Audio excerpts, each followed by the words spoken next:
me locked in on cup though. Cocaine in my nose, yeah, got rose in my cup though. Started climbing my pole, she got me locked in on cup though.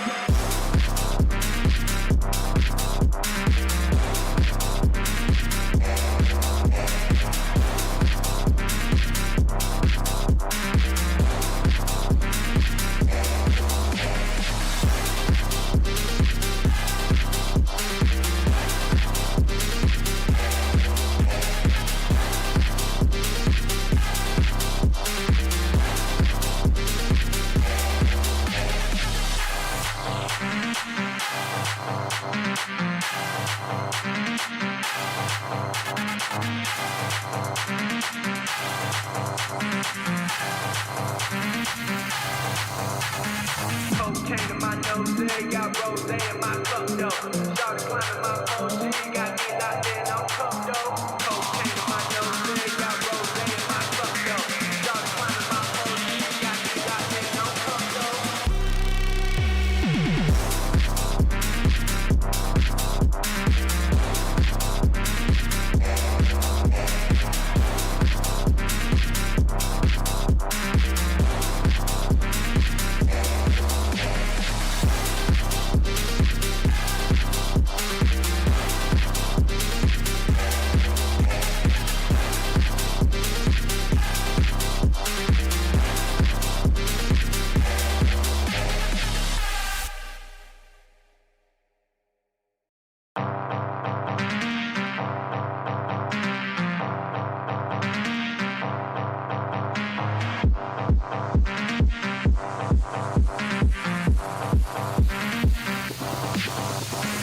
Cocaine in my nose, yeah, got rose in my cup though.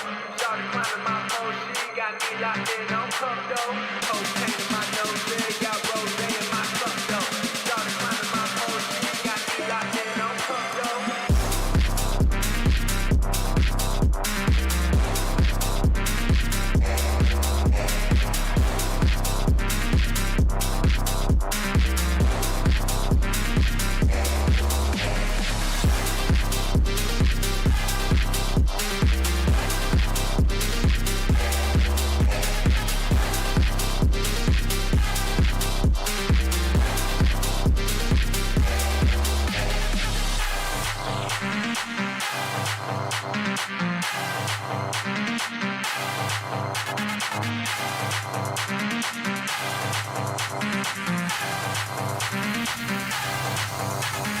Cocaine in my nose, yeah, got rose in my cup though. Started climbing my pole, she got me locked in on cup though. Cocaine in my nose, yeah, got rose in my cup though. Started climbing my pole, she got me locked in on cup though.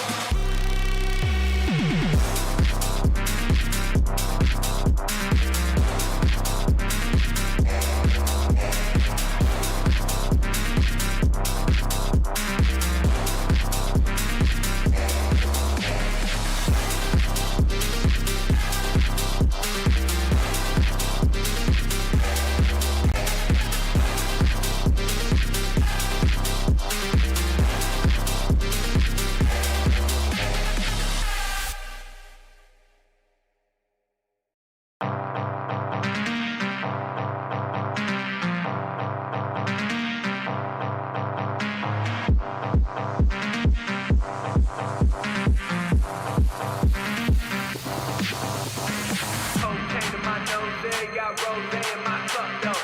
Started climbing my pole, she got me locked in on cup though. Cocaine in my nose, yeah, got rose in my cup though. Started climbing my pole, she got me locked in on cup though.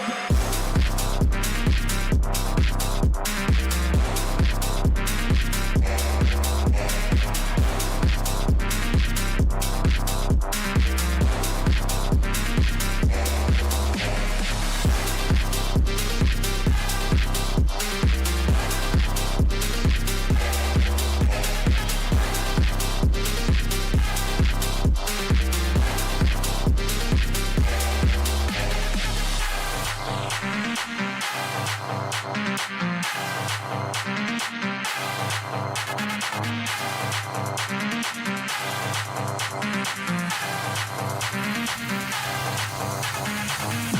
in my nose, got rosé in my cup, though. Started climbing my phone, she got me locked in on cup, though. Cocaine in my nose, got rosé in my cup, though. Started climbing my phone, she got me locked in on cup, though.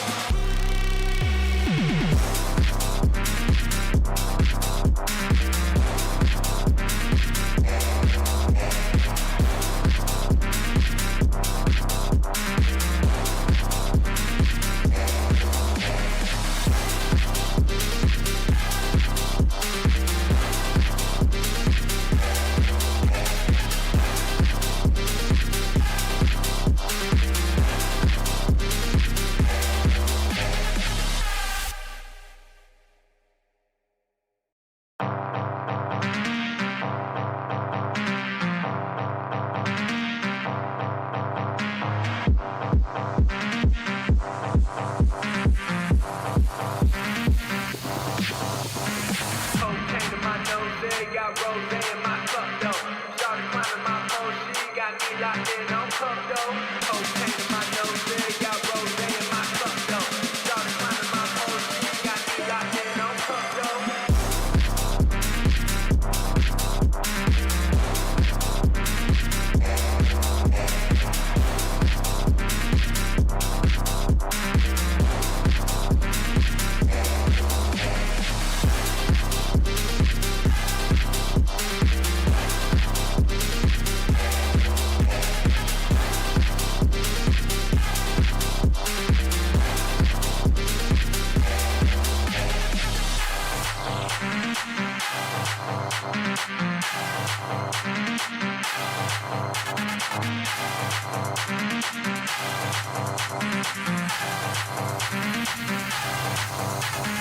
Cocaine in my nose, got rosé in my cup, though.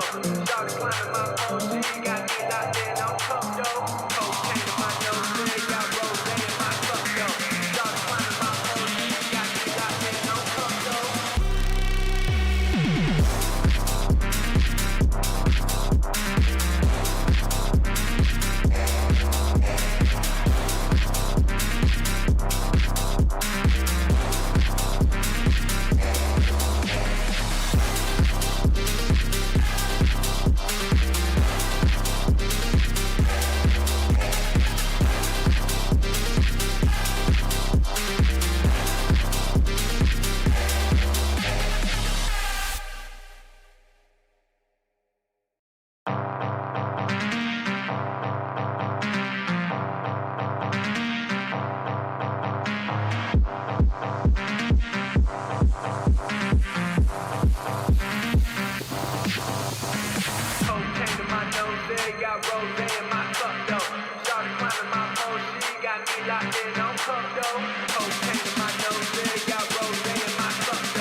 nose, got rose in my cup though.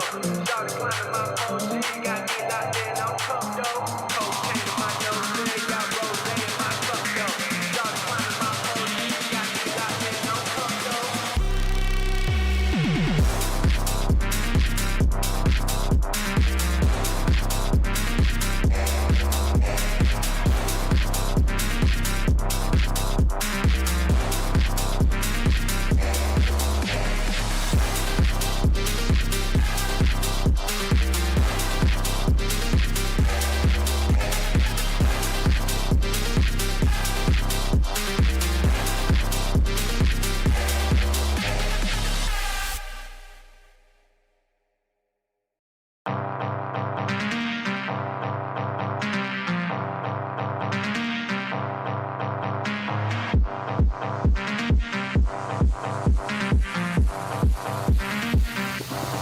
Cocaine in my nose, got rose in my cup though. Started climbing my phone, she got me locked in on cup though. Cocaine in my nose, got rose in my cup though. Started climbing my phone, she got me locked in on cup though.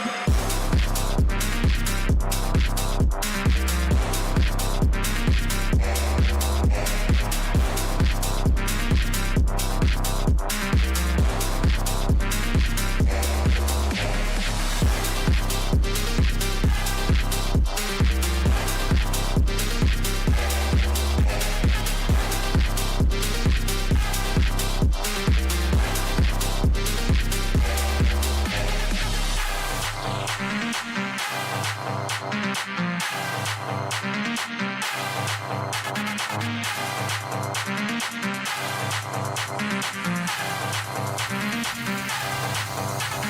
in my nose, got rose in my cup though. Started climbing my phone, she got me locked in on cup though.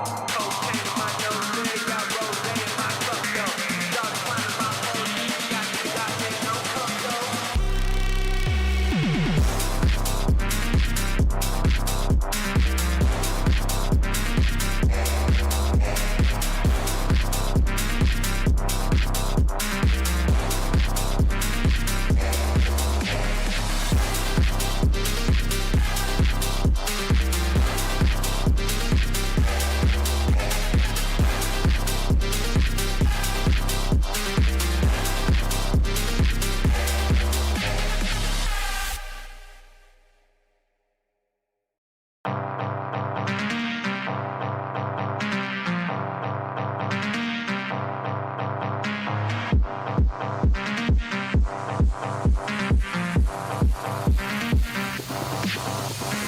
Cocaine in my nose, got rose in my cup though.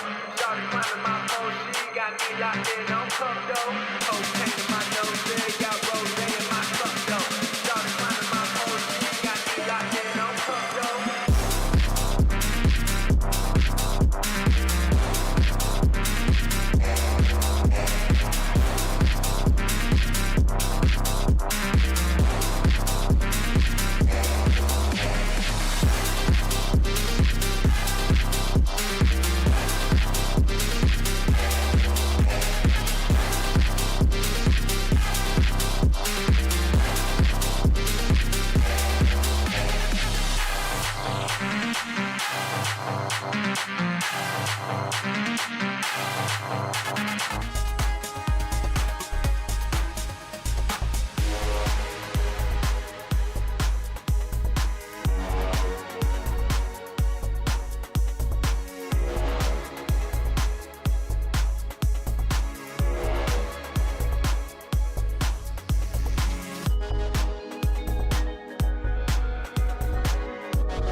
Well, good evening, everybody. It's a pleasure to be back. George Morgan here at your service. It's PSGL, it's Wednesday night, it's Spain tonight as well. Lots on the table, lots of battling. The title contest is still alive and kicking. And Jack, it's only taken us 10 rounds. We're on the 11th. It's all to play for. Broumand goes on the inside and takes the lead on the final lap of the race. Now it's side by side between Broumand and Warner, but Broumand's got the inside. Star here in this phenomenal race. Cameron Dowd looking to take P2 in his very first PSGL F1 PC race. Incredible to say the least. You see that Putin to lead. 1.5 seconds. DRS is the name.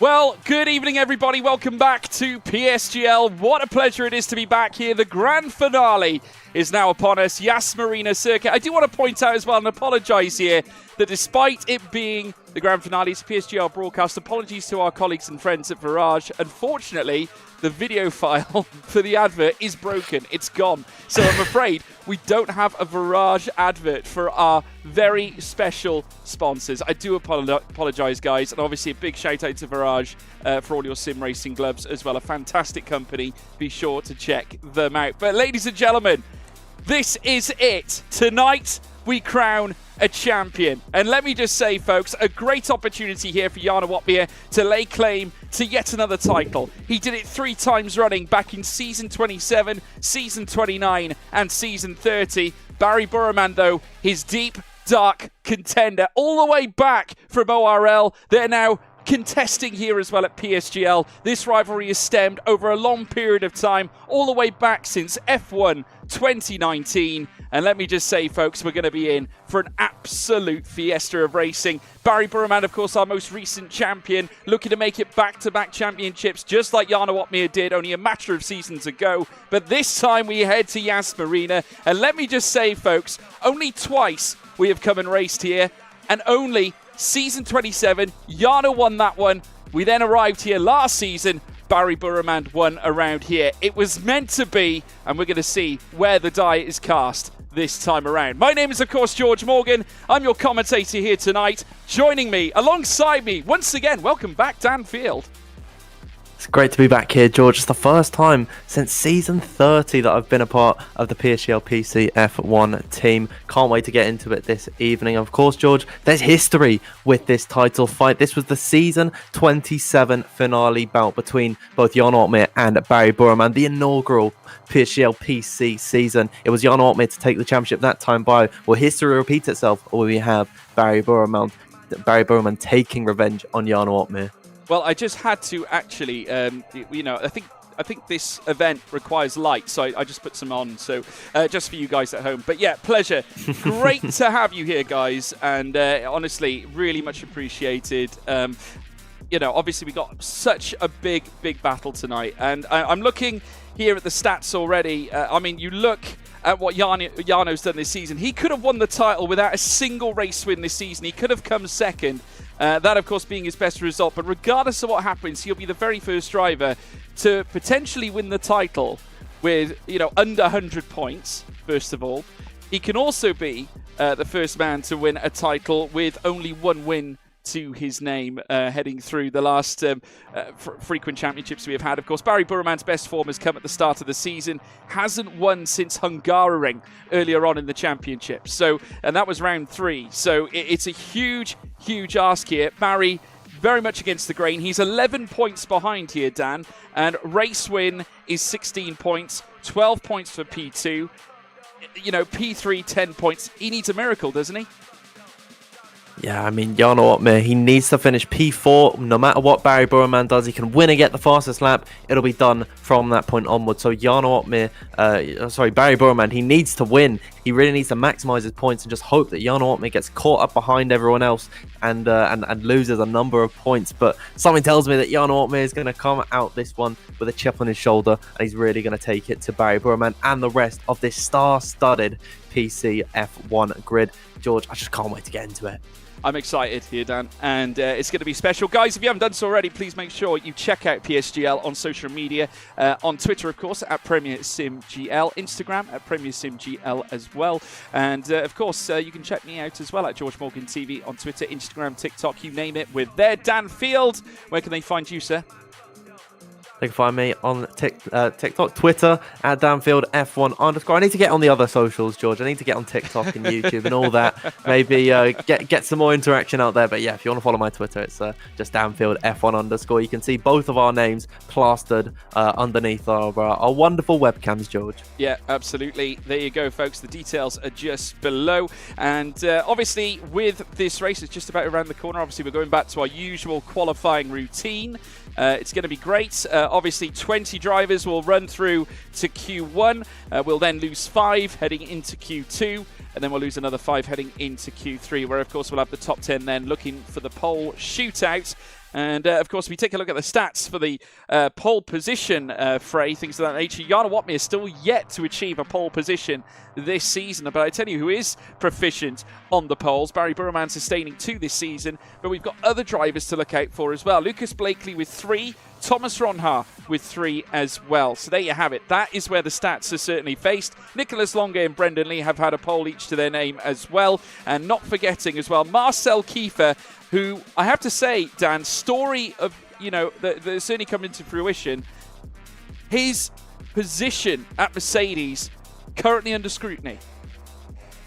It'd be a real shame to lose Marcel Kiefer from the grid, and I really do hope that we could see him at some point in the F1 Esports Series that is increasingly looming at this point. George, it's only a matter of weeks, or what it feels like, until we can see all the drivers in action over on the F1 Esports scene. But yeah, Marcel Kiefer's a driver that I'd really love to see in the F1 Esports Series, because he's been so strong, really, throughout his entire career, being a part of Racing Point at first, and then forming a dynamic duo with Freddie Rasmussen down at Red Bull. I believe they were constructors champions, if I'm not mistaken, at one point, George. So Marcel Kiefer, yeah, I mean, I'd love to see him on the esports grid. Now, fingers crossed. I'm keeping them crossed for him. Yeah, as am I, and I can't wait to see it. I know you guys like the track map, so we're gonna put that up for you guys. Okay, because I'm just generous. I mean, this is a great debate that we have.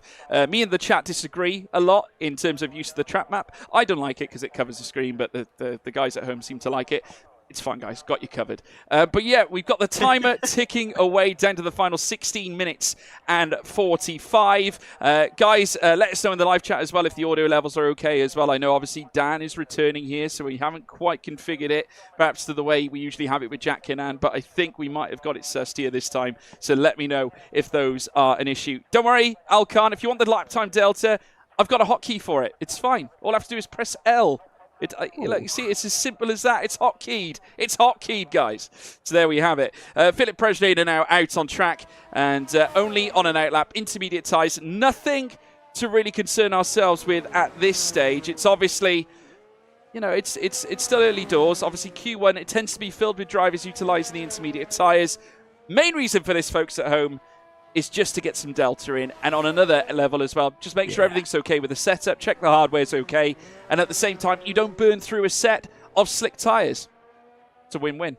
Yeah, my favourite thing... Oh, sorry, George. My favourite thing that these drivers like to do when they're on the intermediates is give us some drifting. I mean, we're not seeing any at the moment, but some drivers, I know that they like to put on a spectacle for us in the commentary box, because it gets a bit boring, when it's...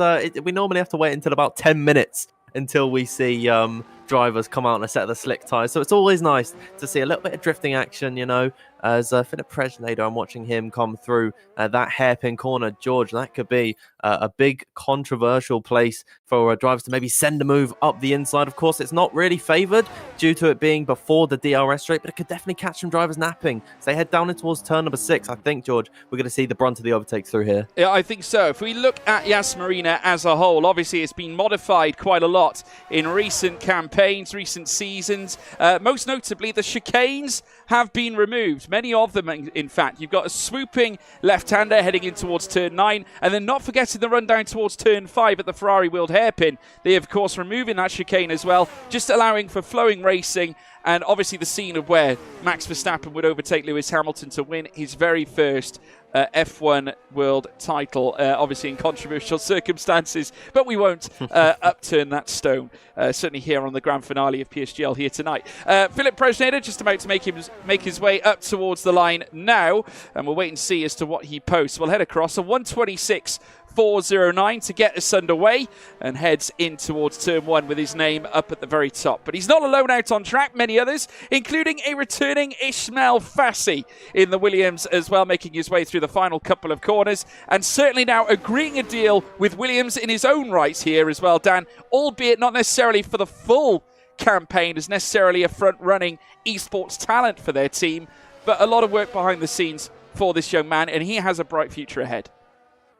Ismail Fassi is certainly one of the brightest spots in the F1 esports scene. I'd really love to see in the coming years for him to be fighting out with some of the younger drivers that we see on the grid at the minute, because, you know, it is really lovely to see the likes of Ismail Fassi and Istvan Pukki, drivers that are yet to be established in the F1 esports scene, really take the fight to some of the, the heavy hitters like Freddie Rasmussen, Jarno Opmeer, Bari, Broumand, who have been a part of the F1 esports scene for years. And Ismail Fassi certainly is one of the drivers spearheading that movement of the insurging young talent that we're seeing in both league racing and F1 esports.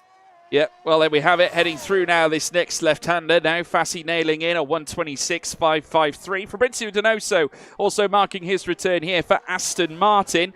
And one to watch, that's for sure. Of course, he himself, a former contestant in the top end of F1 esports. We saw him, of course, challenge Brendan Lee all the way back in its first inaugural season, back in, well, it feels so long ago now, 2017, folks. Can you believe that? Across the line, fourth fastest here for Fabrizio Donoso. Of course, many of the drivers, as I said before, all on intermediate tyres.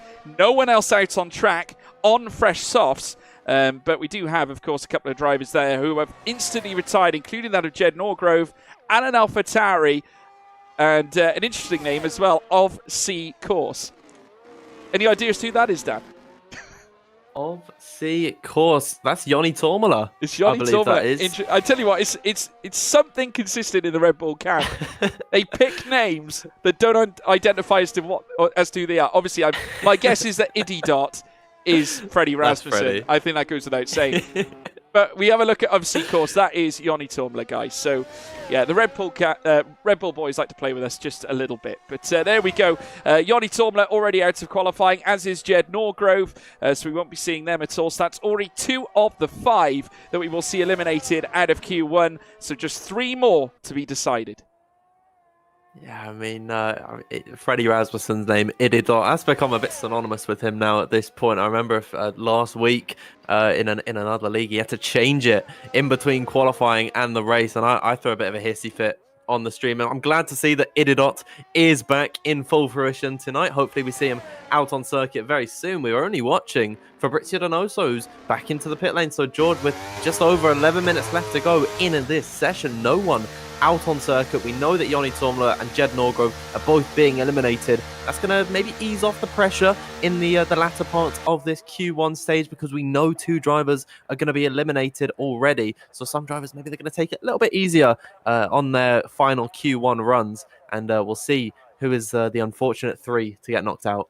Yeah, we will. And 10 minutes and 50 still to go, folks. And great to have you all on board here as well. PSGL here. Obviously, we like you guys to be as interactive as possible. So let us know in the live chat as to what your expectations are. Keep us plugged in as to who you think is going to come out on top here tonight. We will, of course, be doing our regular pole position predictions when we come towards the end of Q2, of course, in towards Q3. And we will, of course, be asking you who our race winner is going to be as well at the end of qualifying altogether. Dylan Warren, though, up at the top. I'm sure that many people there at home will be saying stop the count for this young man. 1:26.283, I'd imagine, will be very easily beaten at this stage. Obviously, though, set on the intermediate tyres. We do have some movement, though, in the garage of Ferrari now, making its way out. Bari Broumand also now making his way out. So 2 Ferraris making their way out onto the track. Will Lewis and Ulas Yildirim, 2 McLarens. Well, certainly at least one of them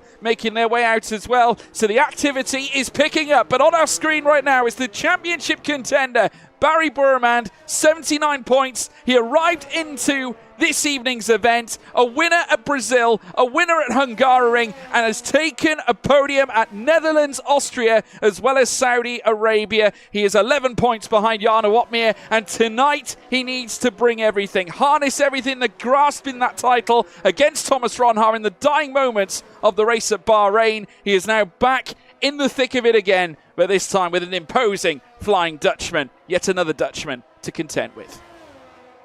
Bari Broumand, one of the PSGL PC greats, 54 races under his belt, 25% of those being wins. He's got 14 wins to his name, 26 podiums. It is a star-studded PSGL PC F1 career. And of course, our defending champion looking to go too on the bounce. But what a contender that he's got fighting for him. The three-time PSGL PC F1 champion. Never forget that Season 25 PlayStation win for Jarno Opmeer as well. I mean, Jarno and Bari, I think they're the two giants of the PSGL PC F1 scene. And it really is about breaking that deadlock here tonight. Will it be Jarno Opmeer? Will it be Bari Broumand ahead of the F1 Esports Series? And I think maybe whoever wins it tonight, George, could really get that confidence boost heading into the F1 Esports Series and possibly give them that leg up that they really do need. Yeah, absolutely right indeed. The time is now here for Bari Broumand to bring his best. He knows that qualifying could be a decisive factor in him laying claim to another title. Obviously now he needs to bring his best, and certainly Q1 is no different with 8 minutes now to go. Only 4 times registered up at the sharp end. Because Bari Broumand having a great record as well when it comes to pole positions in his own right. And generally, the top drivers have 3 poles to their name. Of course, we say about Ronhaar, we spoke about Blakely. Broumand himself on 2. So has been successful in the past. He's going to look to try and muster in a good result this time. He took both his pole positions back at the start of the season, back at Netherlands and Brazil. He'll be looking for more again as he looks to get himself dialed in. Sector 2 now rounding the Ferrari wheeled hairpin, and he'll make his way down the straight now with DRS opened up here. Heading down now towards turn 6, where of course he'll meet yet another chicane. He'll have a McLaren in front of him, as well as the sister Ferrari, driven by his teammate and colleague and friend, Nicolas Longuet, who I'm sure might be utilising his own teamwork interplay to help perhaps Bari win this title this season. And Longuet is proven to certainly be very much accustomed to elements of that. We saw that last season as well, where of course Longuet was trying to bring himself closer and closer to Thomas Ronhaar to slow him up, just to allow the strategy to work for Bari Broumand. Of course, towards the end it would all be for naught, because of course Bari would win it in the stewards room, as we now see him make his way through the final sector. Heads out now of turn 12, 13, 14, 2 corners to go. Longuet now to the top with a 121, 319. Bari Broumand, his teammate, now rounds the final corner himself out of turn 16, goes second fastest to 121, 338, and only a mere 19 thousandths away from the top, and purple in sector 2. So Ferrari 1-2 at the moment. Ismail Fassi, a great job from him, splitting those 2 Ferrari cars. Jarno Opmeer currently flying down in towards turn number 9. We'll see him at the end of the second sector. He's purple through there, George. A 52.200 for the Flying Dutchman. The 3-time PC champion now takes to the very technical third sector. As Alfie Butcher comes to the line, the first 1 minute 21.2 of the evening. He'll go to the top of the order. Still multiple cars in that final sector. Brendan Lee and Thomas Ronhaar about to come to the line. I believe Brendan's only gone in P7, P6 for Thomas Ronhaar. A bit of an average qualifying so far for the Alfa Romeos. Jarno Opmeer then off the exit of the final corner. The championship leader, Meyer, down in P11. He's been overtaken by his teammate Dylan Warren. A 1 minute 21.467 for the Dutchman. Only P12, George. Yeah, only P12. Jake Benham as well. Jarno Opmeer's teammate at Mercedes, driving the Alfa Tauri, goes 11th fastest, 121.439. Sector times weren't too bad.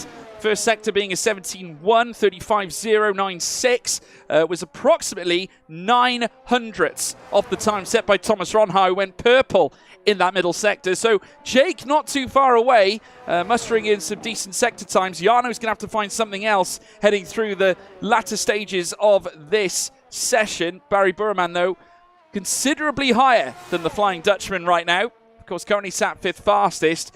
You look at the gaps, I mean, I say considerably far away. I mean, we're talking a mere 10th here, Dan, which is absolutely extraordinary. Not even a 10th and a half, and yet that's the difference between P13 and P5, which just goes to show us above here this season in PSGL than we've ever been in its history.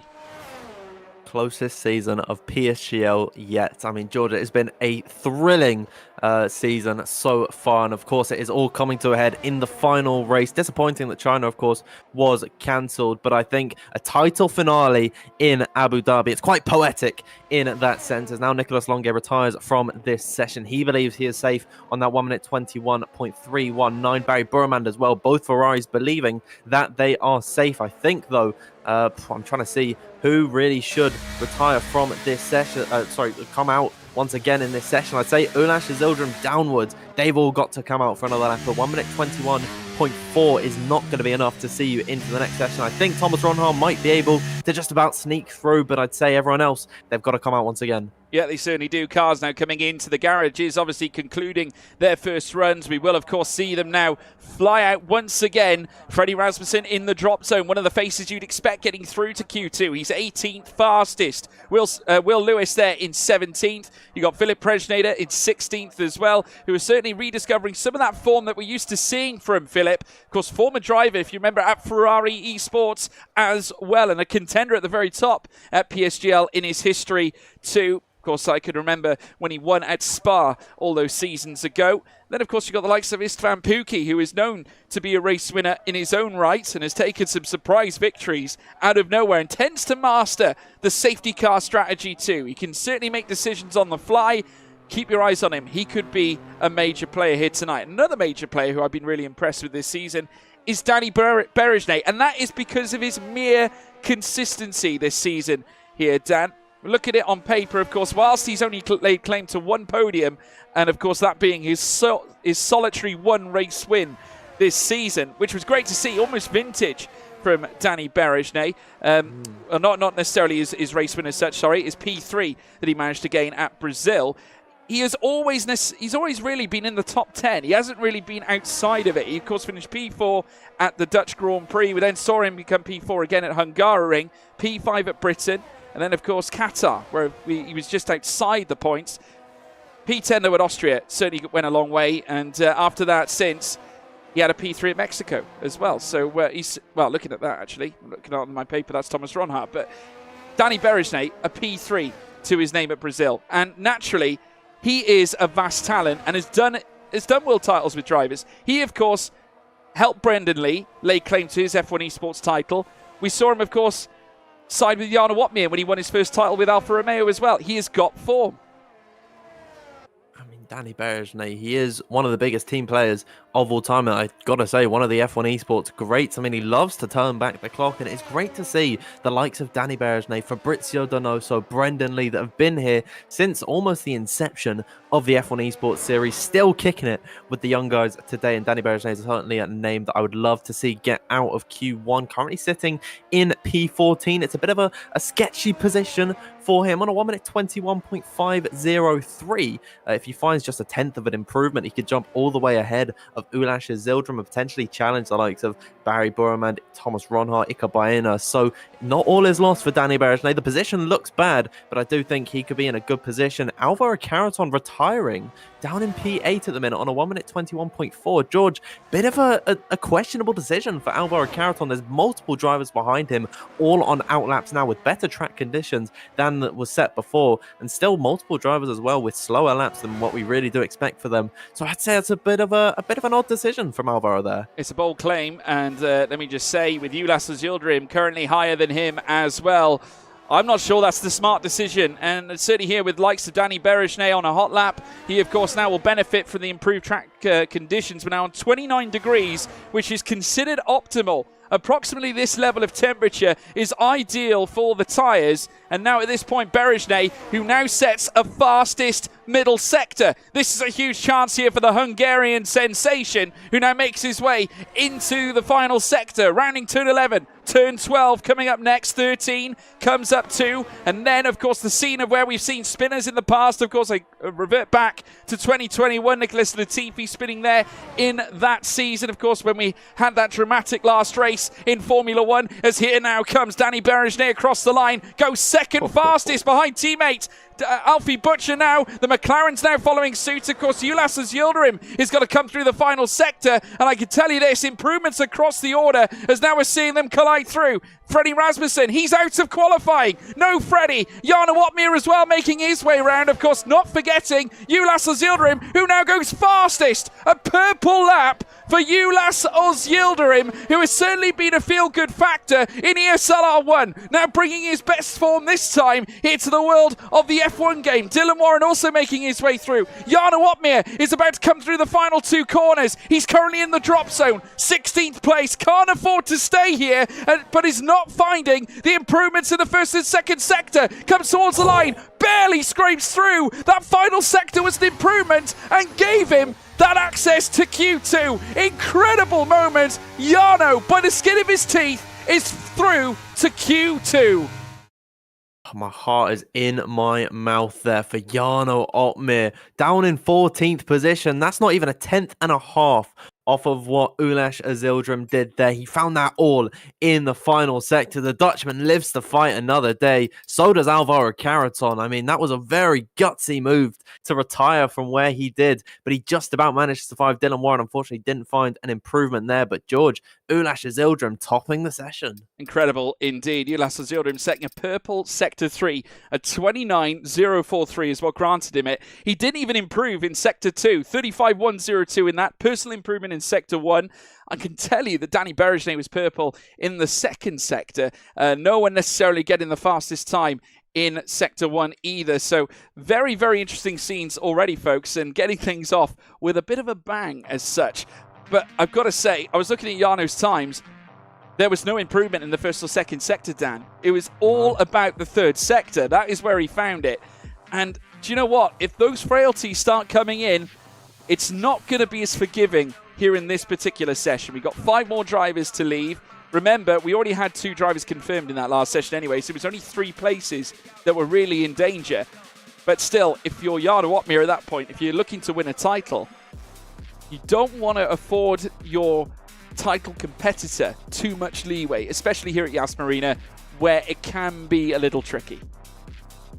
Yeah, I mean, DRS trains pretty common, George, around this circuit. That makes it very hard to overtake. If Jarno Opmeer is outside the points-paying positions and then Bari Broumand is fighting for the win, the championship could be in jeopardy for Jarno Opmeer. He's got to pull his trousers up. He's really got to go for it in this session. Q2 is underway. We've got a few drivers out on circuit. I believe the first of which being Alvaro Carreton. He's come out early in Q2 now. Georgie only decided to do 1 lap in Q1, and that just about managed to get him into this next session, but I don't think he can play any risks like that this time by. No, none of them can here, Dan. There's obviously opportunities for everyone to get eliminated through this particular session. Q2 tends to be a banger. It tends to be quite close here in this session as well. This is where the drivers start to really feel it. And naturally at this point, certainly with the likes of Ika Boehner, who's obviously been someone who has performed at the highest level as well. A lot of these drivers who have been in F1 Esports Challenges, vying for F1 seats, they've got a point to prove here.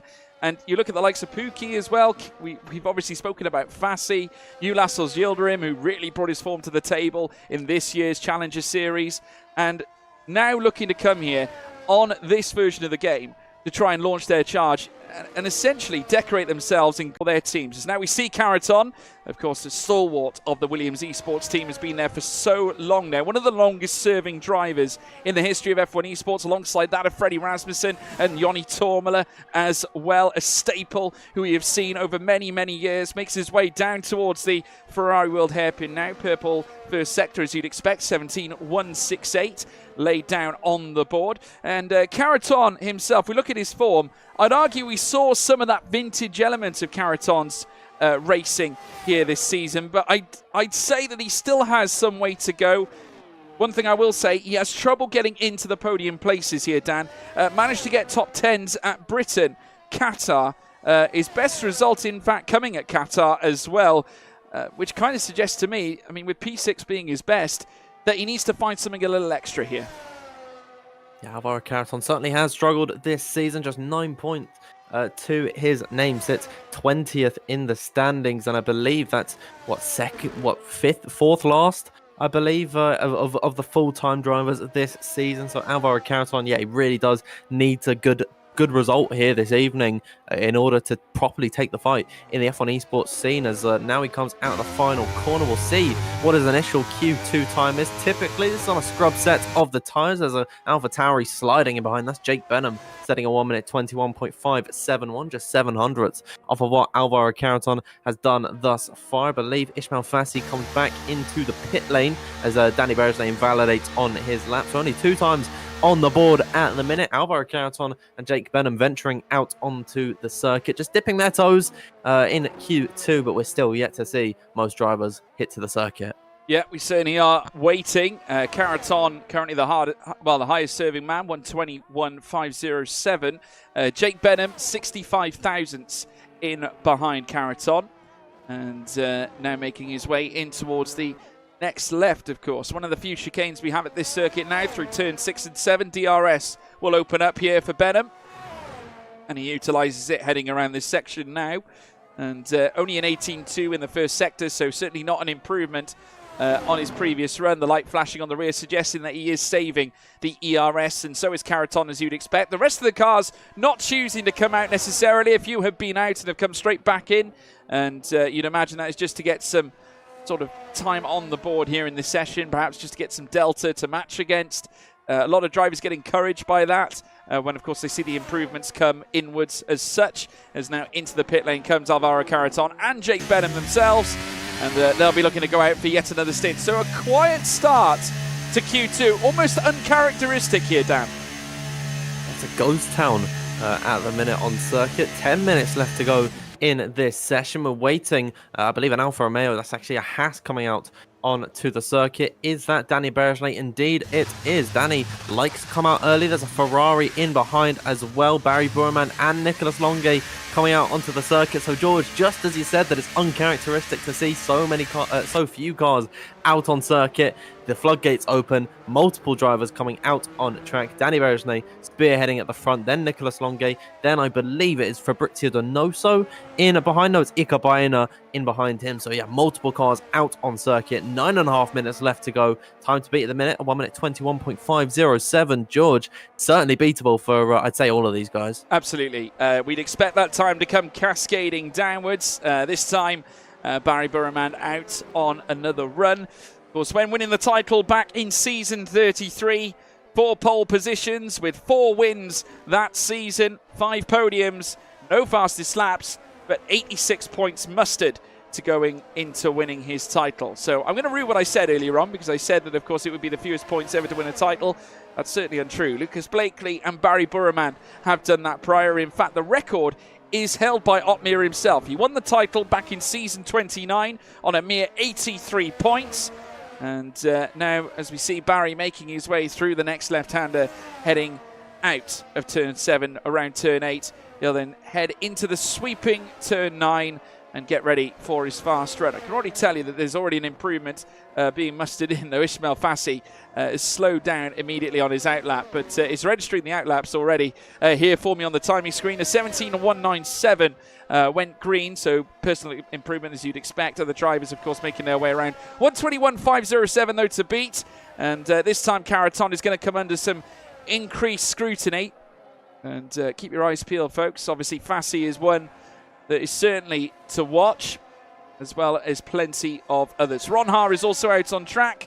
He himself a race winner, and in battling for the championship last season against Bari Broumand, came unstuck at the very end in the steward's room. He isn't in the fight this time around, but still you'd expect him to be there amongst in that of the esports drivers as soon as the Pro Championship kicks off later on this year. But still, now as the clock starts to come crashing down, we've got a small matter of 7 minutes and 25 still to go.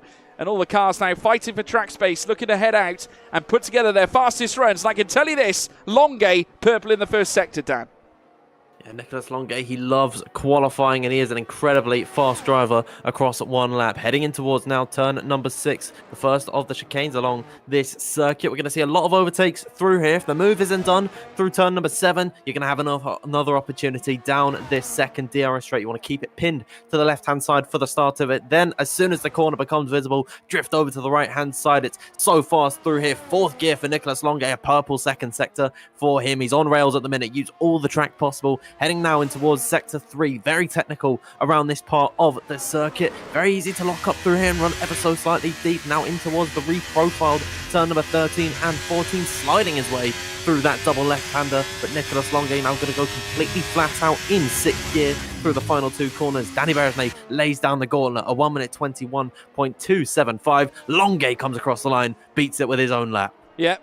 Well as Barry Broumand, who heads across as well and goes to the top as well with a 121.212. A mere 6 thousandths between him and his teammate at this point. Jarno Opmeer also out on track, but he's invalidated his run. Invalidating his run here with 6 minutes to go. He will not enlist a time on his fast run, leaving only one chance you'd expect as Thomas Ronhaar goes fastest here at this point and goes to the top with a 121.107 and an almighty 10th plus ahead of Alfie Butcher in second place. Oh, what a time there from Thomas Ronhaar. 1 minute 21.107, over a 10th and a half clear of what the fastest time in Q1 was. That was set by Ulash Zildrim. He currently runs in P7. The drop zone at the minute, Alvaro Caraton, 1 minute 21.274. Danny Beresnay just a thousandth slower than him. Ika Baena does a 1 minute 21.364. Jake Benham didn't get a lap time on the board, and Jarno Opmeer, of course, going slow, invalidates on his lap. And George, I did see down in the second sector when Jarno rejoined the circuit, Jake Benham was right behind him there. Jake was pushing and improving in that first sector. Then all of a sudden down that straight, heading in towards turn number 9, I think Jarno Opmeer might have impeded Jake there. So unfortunate stuff for Jake Benham. I know these two have got a great relationship doing their co-op career and of course being a part of the Mercedes esports team themselves. I do hope though that Jarno didn't get in the way of Jake and he just backed off on his lap. Yeah, well, I tell you what, folks, it is getting, well, nip and tuck at this point. We take a look at Barry Broumand's gap. Like I said, a whole 10th in between themselves and Ronhaar as well. Alfie Butcher getting closer, 65 thousandths away from Thomas Ronhaar's time as we rejoin Ronhaar, who makes his way through the latter sector on his cool-down lap, and he'll head into the pit lane now. Of course, before they then set their final runs. 4 minutes and 15 to go here in the session. One last chance to dance to decide who gets through into Q3. So sit tight as all the cars come cascading inwards. Mercedes, of course, winning 4 teams championships in the ongoing seasons that we've had. Season 27, Season 29, 30 and 33. McLaren were the ones to break the trend back in Season 31. But Ferrari, of course, taking the championship with Barry Broumand in the drivers' classification. And that was the first time we saw a Ferrari driver at the top of a PSGL PC championship that season. It could be a second time if Barry Broumand could put something together. And certainly based on qualifying form right now, you certainly would favour Barry Broumand despite the points difference here at this point. But just to talk to you guys about the points side of things in terms of the championship, I'll obviously explain it to you guys now. Of course, 16 points goes to the victor, 12 points to second place. We have 10 points to P3. We have 8 points to P4, 6 points to P5, as well as 5 points to P6, 4 to 7, 3 to 8, 2 to 9, and 1 for 10 as standard. The current point situation between that of Jarno and Barry currently sits with 90 points at the helm of Jarno Opmeer, 79 points for Barry Broumand, 11 points between the two drivers. That is the difference. If Barry wants to win the title, he needs to get ahead of Jarno Opmeer's 11-point gap and then maybe a little extra depending on where Jarno finishes as well. If Jarno gets close enough and obviously Barry still wins, he could still lose it. Jarno needs to finish somewhere below, shall we say, well, it's got to be at least 11 points difference. So we're talking he needs to be outside of the top 2, really, doesn't he, Dan?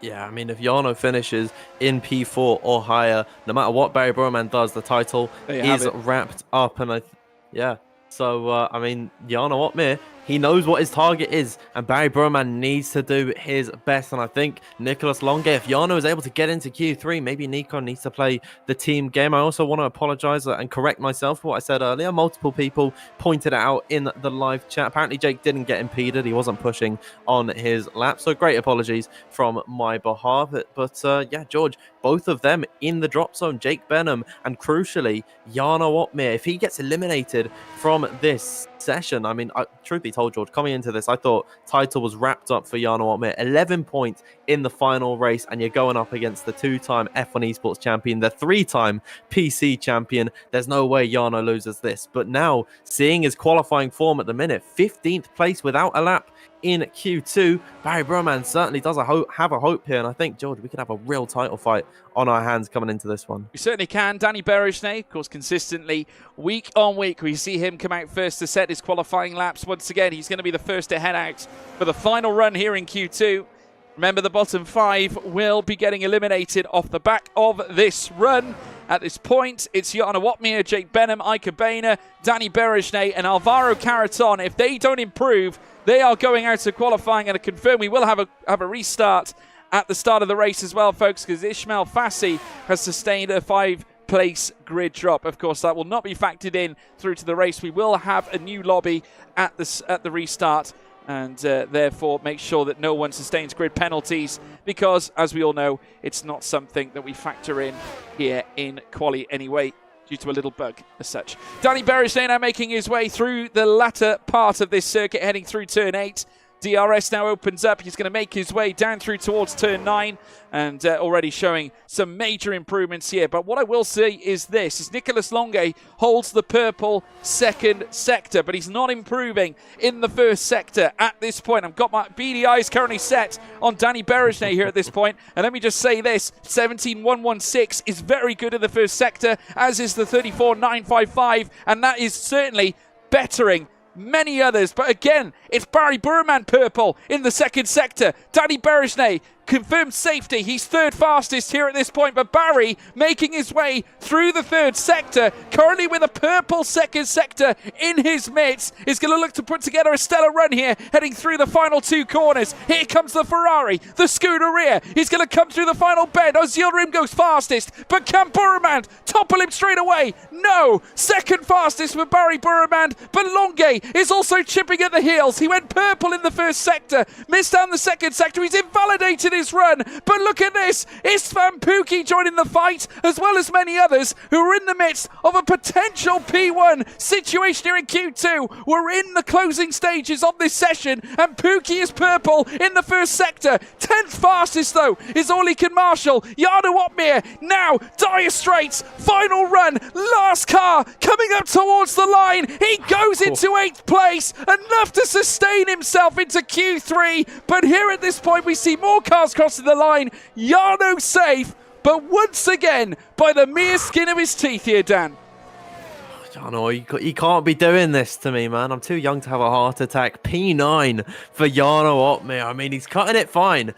Just about by what, 9 thousandths of a second clear to Fabrizio Donoso down in 11th, who misses out by 2 thousandths of a second. Fabrizio was purple in that final sector. He was able to trump what Jarno Opmeer did in sector 3, but it just wasn't enough. Ismail Fassi gonna survive in this one, but still, George, despite Jarno Opmeer making it into Q3, it just seems like Barry Broumand has got his number at this point. Certainly does. 9th fastest for Jarno Opmeer. Ulas Yildirim, though.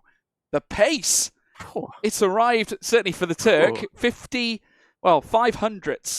faster than Barry Broumand in second place. But Barry is consistently finding himself at least in the top 5, which is absolutely special. Philip Presnader, a fantastic qualifying session, third fastest, and 59 thousandths off the top as well. Just look at the top 6, all within a tenth of a second, all within 94 thousandths. Let's take a look at those that will be leaving us here in Q2. Fabrizio Donoso, the Chilean, is going out, as is Danny Berejnay. 2 Hungarians going out. In fact, Istvan Pukki is going out as well. Nicolas Longue is also out. That's a big blow to Barry Broumand's chances. And Caraton, who we muttered in, not necessarily in the form of his life right now, out of qualifying here in Q2. So there we have it, folks. That's the scenario. Unbelievable scenario here indeed. Jarno Opmeer once again leaving it to the last minute, invalidated the first run in Q2, managed to bounce back. You know, he's putting unnecessary pressure on himself, isn't he, Dan?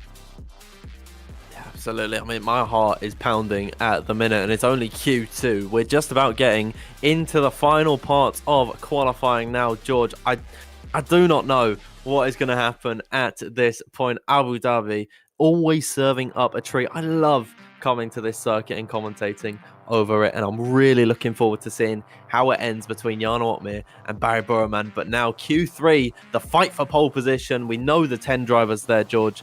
I just don't know who's going to catch it. And you know what that means, don't you, folks? It's time for you lot to get involved. We want to see you guys in the live chat. Let us know who you think is going to take pole position, and we'll read through them. We want to hear from you guys. Get involved. Make sure as well you hit that subscribe button down below, and also hit the like button and hit the red button on your remote control. No, I'm joking. But yes, please make sure you do and get involved here with us here at PSGL. Let's take a look. We got Jarno, of course, Philip. Who else have we got here? We got Ronha, Jarno, Ulas, Barry.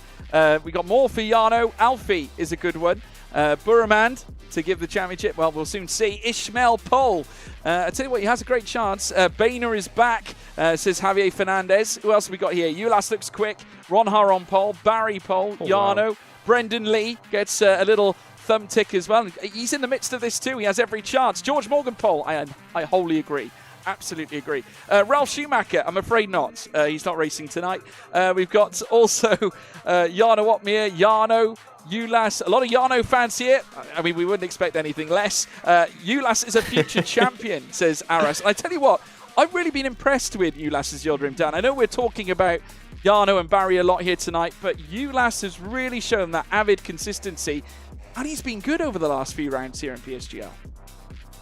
Yeah, I'm really excited to see what Ulas Yildirim can do coming into this one. I think he's definitely the dark horse here in qualifying. Of course, you know, ESL R1, he has been in some fine form at the minute, and I really do think that translates over to the F1 esports scene and league racing in its own right. But George, I can see now plenty of drivers coming out onto the circuit, the first of which being a 2-time F1 esports champion, Brendan Lee. I saw a few predictions for him to take pole in the live chat. George, we don't know where you're going though. Oh no, I don't tell you guys where I'm going. Yeah, it's not a good idea. But yeah, no, Ulas Yildirim, going back to what I was saying, P2 back at Imola with a sensational maiden podium on his maiden race that season. Of course, we've seen him take part, but this, of course, was his first appearance here in PSGL, proper PCF1 competition, and he was stellar. Only as a reserve this season, but really did harness the best of his abilities this time around,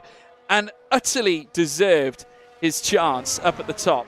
And who knows? I mean, this form, it certainly seems to be thriving. P8 as well. He's had 2 top 10s in only 2 races that he's appeared in. Of course, that being Imola and Belgium. We didn't see him at Saudi Arabia or Mexico. But having him back here and once again allowing him to show us what he's capable of, doing this alongside ESL R1. So he's utilizing 2 different simulators, 2 different games, you know, that are built very differently with cars that do not at all correspond with each other.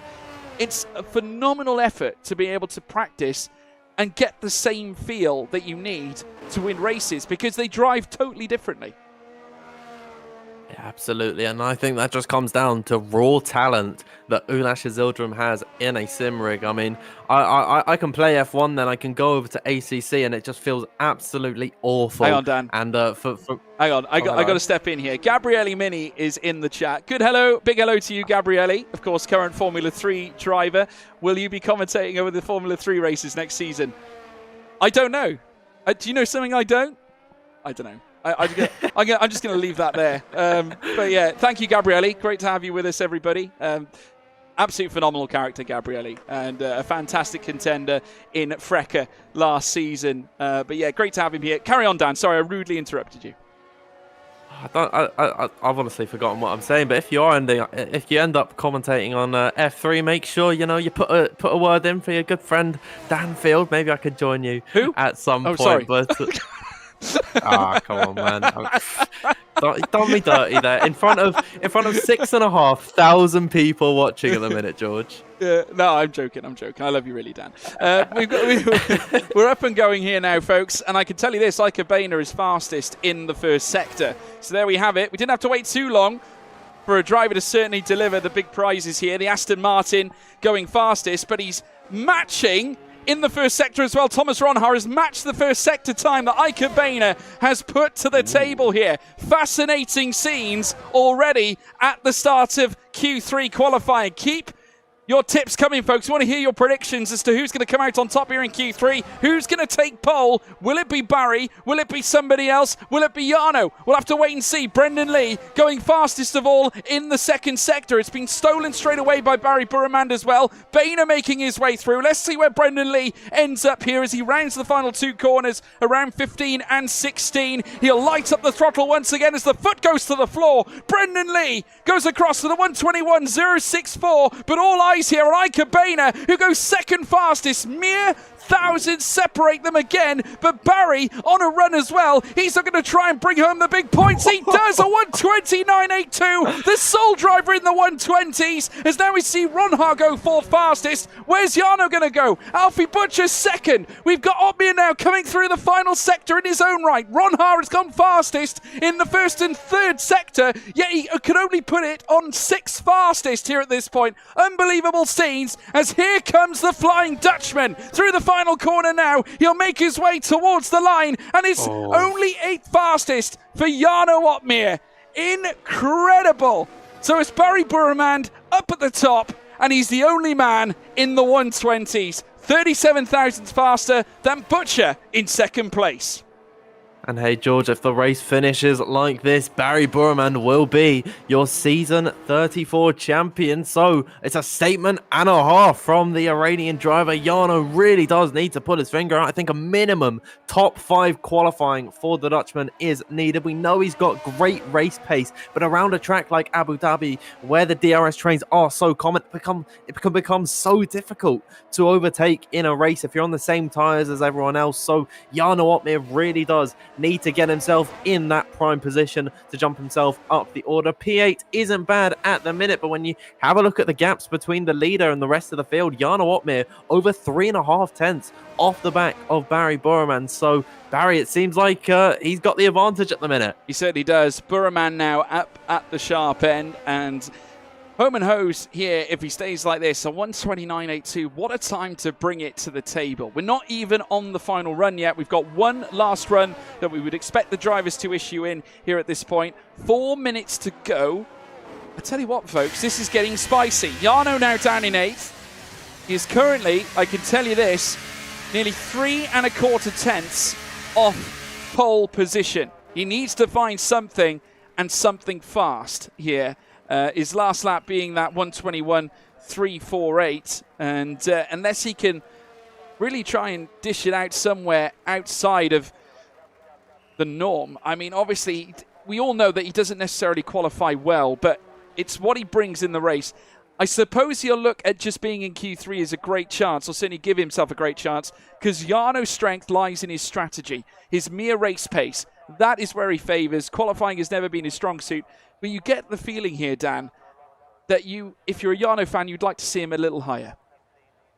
It is worrying for Jarno to be this low at the minute. Although I do look to the live chat and see his adoring fans, supporting him and saying that he is going to be he's going to be able to get himself up the order. I mean, we know that he likes to cook, and I think it's just marinating at the minute. He's preheating the oven, getting ready to serve us up a dish. But is it going to be a gourmet meal, or is it going to be a McDonald's drive-thru? I mean, we're going to have to wait and see. At the minute, down in P8. Barry Broumand sitting comfortably in P1. I mean, you think about the gaps in PSGL PC F1, 300ths of a second. Actually, a pretty decent margin to the closest driver to you, and especially throughout the entire field. You know, we typically see the top 10 separated by a tenth. Philip Presnader, almost 0.6 of a second off the back of Barry Broumand, who seems to be in a league of his own. He certainly does. He's pretty much clear right at the sharp end. I am seeing quite a few notes there in the live chat that apparently he did it on a used set of tyres. So we don't actually get to see that data here on our screens, unfortunately. That is only visible if you're watching it from his stream. So that's not something we can see on our side because spectator mode doesn't give us that data. So there we go. We've got Broumand on top with a 120.982. Further down as well, Butcher on a 121.019. Just only mere thousandths away, 37 thousandths up at this point. And then further down, Fassi in third. Once again, having a great qualifying session. And Brendan Lee, fourth, remember, obviously a two-time F1 Esports title winner in his own right as well. Did it back in 2017 and 2018 when he himself drove for Mercedes all those years ago. And also, further down, Ulasses Yildirim, who put together that punchy first and second qualifying session to grant himself higher and higher. We're now going to be seeing the drivers head around for one last chance. Dan, I'm going to place it on your shoulders here, mate. Who do you think is going to take pole? I mean, you could put the names in a hat, pick one out, and it's probably going to be the driver on pole. I'm going to go, I think, with the boring option. I want to win today. I want to go with Barry Broumand to take pole position. He is the first man out on circuit. He'll be the first one to put us on a lap. And George, as I look at the live live viewers at the moment, I want to bring up the fact that the first ever PC F1 finale between Barry Broumand and Jarno Opmeer peaked at about 700 viewers. The growth exponential. We're now 10 times that in the season 34 finale. The viewership here in PSGL PCF1 is sublime, and I hope we're going to be served up a treat as Barry Broumand gets his lap underway. Yeah, it's pure cinema, everybody. It's a blockbuster, and you have made it that way. Welcome to PSGL, folks at home. Please make sure, of course, you leave a like and subscribe. We're just about to get the final qualifying runs underway. And Barry Broumand now, who we're riding on board with, making his way down the straight between turns 5 and 6. The speed trap here at the end of this straight as he makes his way in towards turn 6 now. Cutting in deep as he now takes the chicane. He'll put his foot to the floor. Back again. 4th gear becomes 5th. That becomes 6th. DRS opens up as he now sends it down towards turn 9. Now, he'll try and hook it through, take a wide liner to give himself the better throttle access. He'll try and put the power down on the car now as we enter extra time here in the session. I can tell you that Barry has in fact gone fastest in Sector 2, a 34.790, enough to grant him the fastest Sector 2 split. Coming through the final few corners now, and he's certainly going to be gracing us with his presence. Heading through turns 15 and 16, Barry Broumand to launch his charge higher and higher, put everything in front of him here to grant him pole. He goes fastest with a blistering 120.773. Outrageous time downfield. Oh, Brendan Lee is up next towards the line. He can get within a tenth. 1 minute 20.870 for Brendan Lee. Ulashes Yildirim quick in Q1 and Q2. Only P5 at the minute. I'm trying to see where is Jarno Opmeer sitting down in P10 at the minute. Ismail Fassi returning to the pit lane. No other laps being set for him. Ikabena is coming through the final corners at the minute. Will nestle himself on the second row of the grid. We've got a Haas of Alfie Butcher to the line. He proves on his time, but not on his position. Now Jarno Opmeer coming through the final corners at the minute. His championship rival on pole position. It's only P7 for the Flying Dutchman. Thomas Ronhart to the line, I believe, will relegate Jarno Opmeer down into 8th. So it remains the way that it was at the beginning of the session. Barry Broumand on pole position with a blistering lap time, almost a 10th clear of everyone else. A massive margin considering how close we typically see things in PSGL PC F1. George, we are going to be treated this evening. Yeah, incidentally there, we saw it 97 thousandths, the difference between P2 and P1, and it's Brendan Lee who got in close, the only man who could breach within a tenth of a second on the the rapidly fast Iranian Barry Broumand. The Ferrari now on pole position, and might I add that will extend his succession of poles this season, once again granting him another batch to enjoy. And here at this point, I believe that makes it pole number 3 for Barry Broumand. He took the 2 at the very start of the season. He's just gained 1 right at the very end. Thomas Ronhaar in 3rd, Ika Boehner 4th, Alfie Butcher 5th, with Jake Benham in 6th, Ismail Fassi 7th, Jarno Opmeer in 8th, Ulas Yildirim 9th, and Philip Prejneder in 10th place. Well, there we have it, folks. That is qualifying. If you voted for Barry Broumand, well done. Obviously now, Jarno's got a little bit of work to do, but P8 isn't too bad. Just needs to try and hook things up in the strategy. One thing's for sure, we're going to be in for a treat. We'll have to wait and see what strategy they choose when we come back and go racing later on. But first of all, we are going to take a quick ad break. We'll be right back. As soon as I find it. This is embarrassing. Which file did I put it in?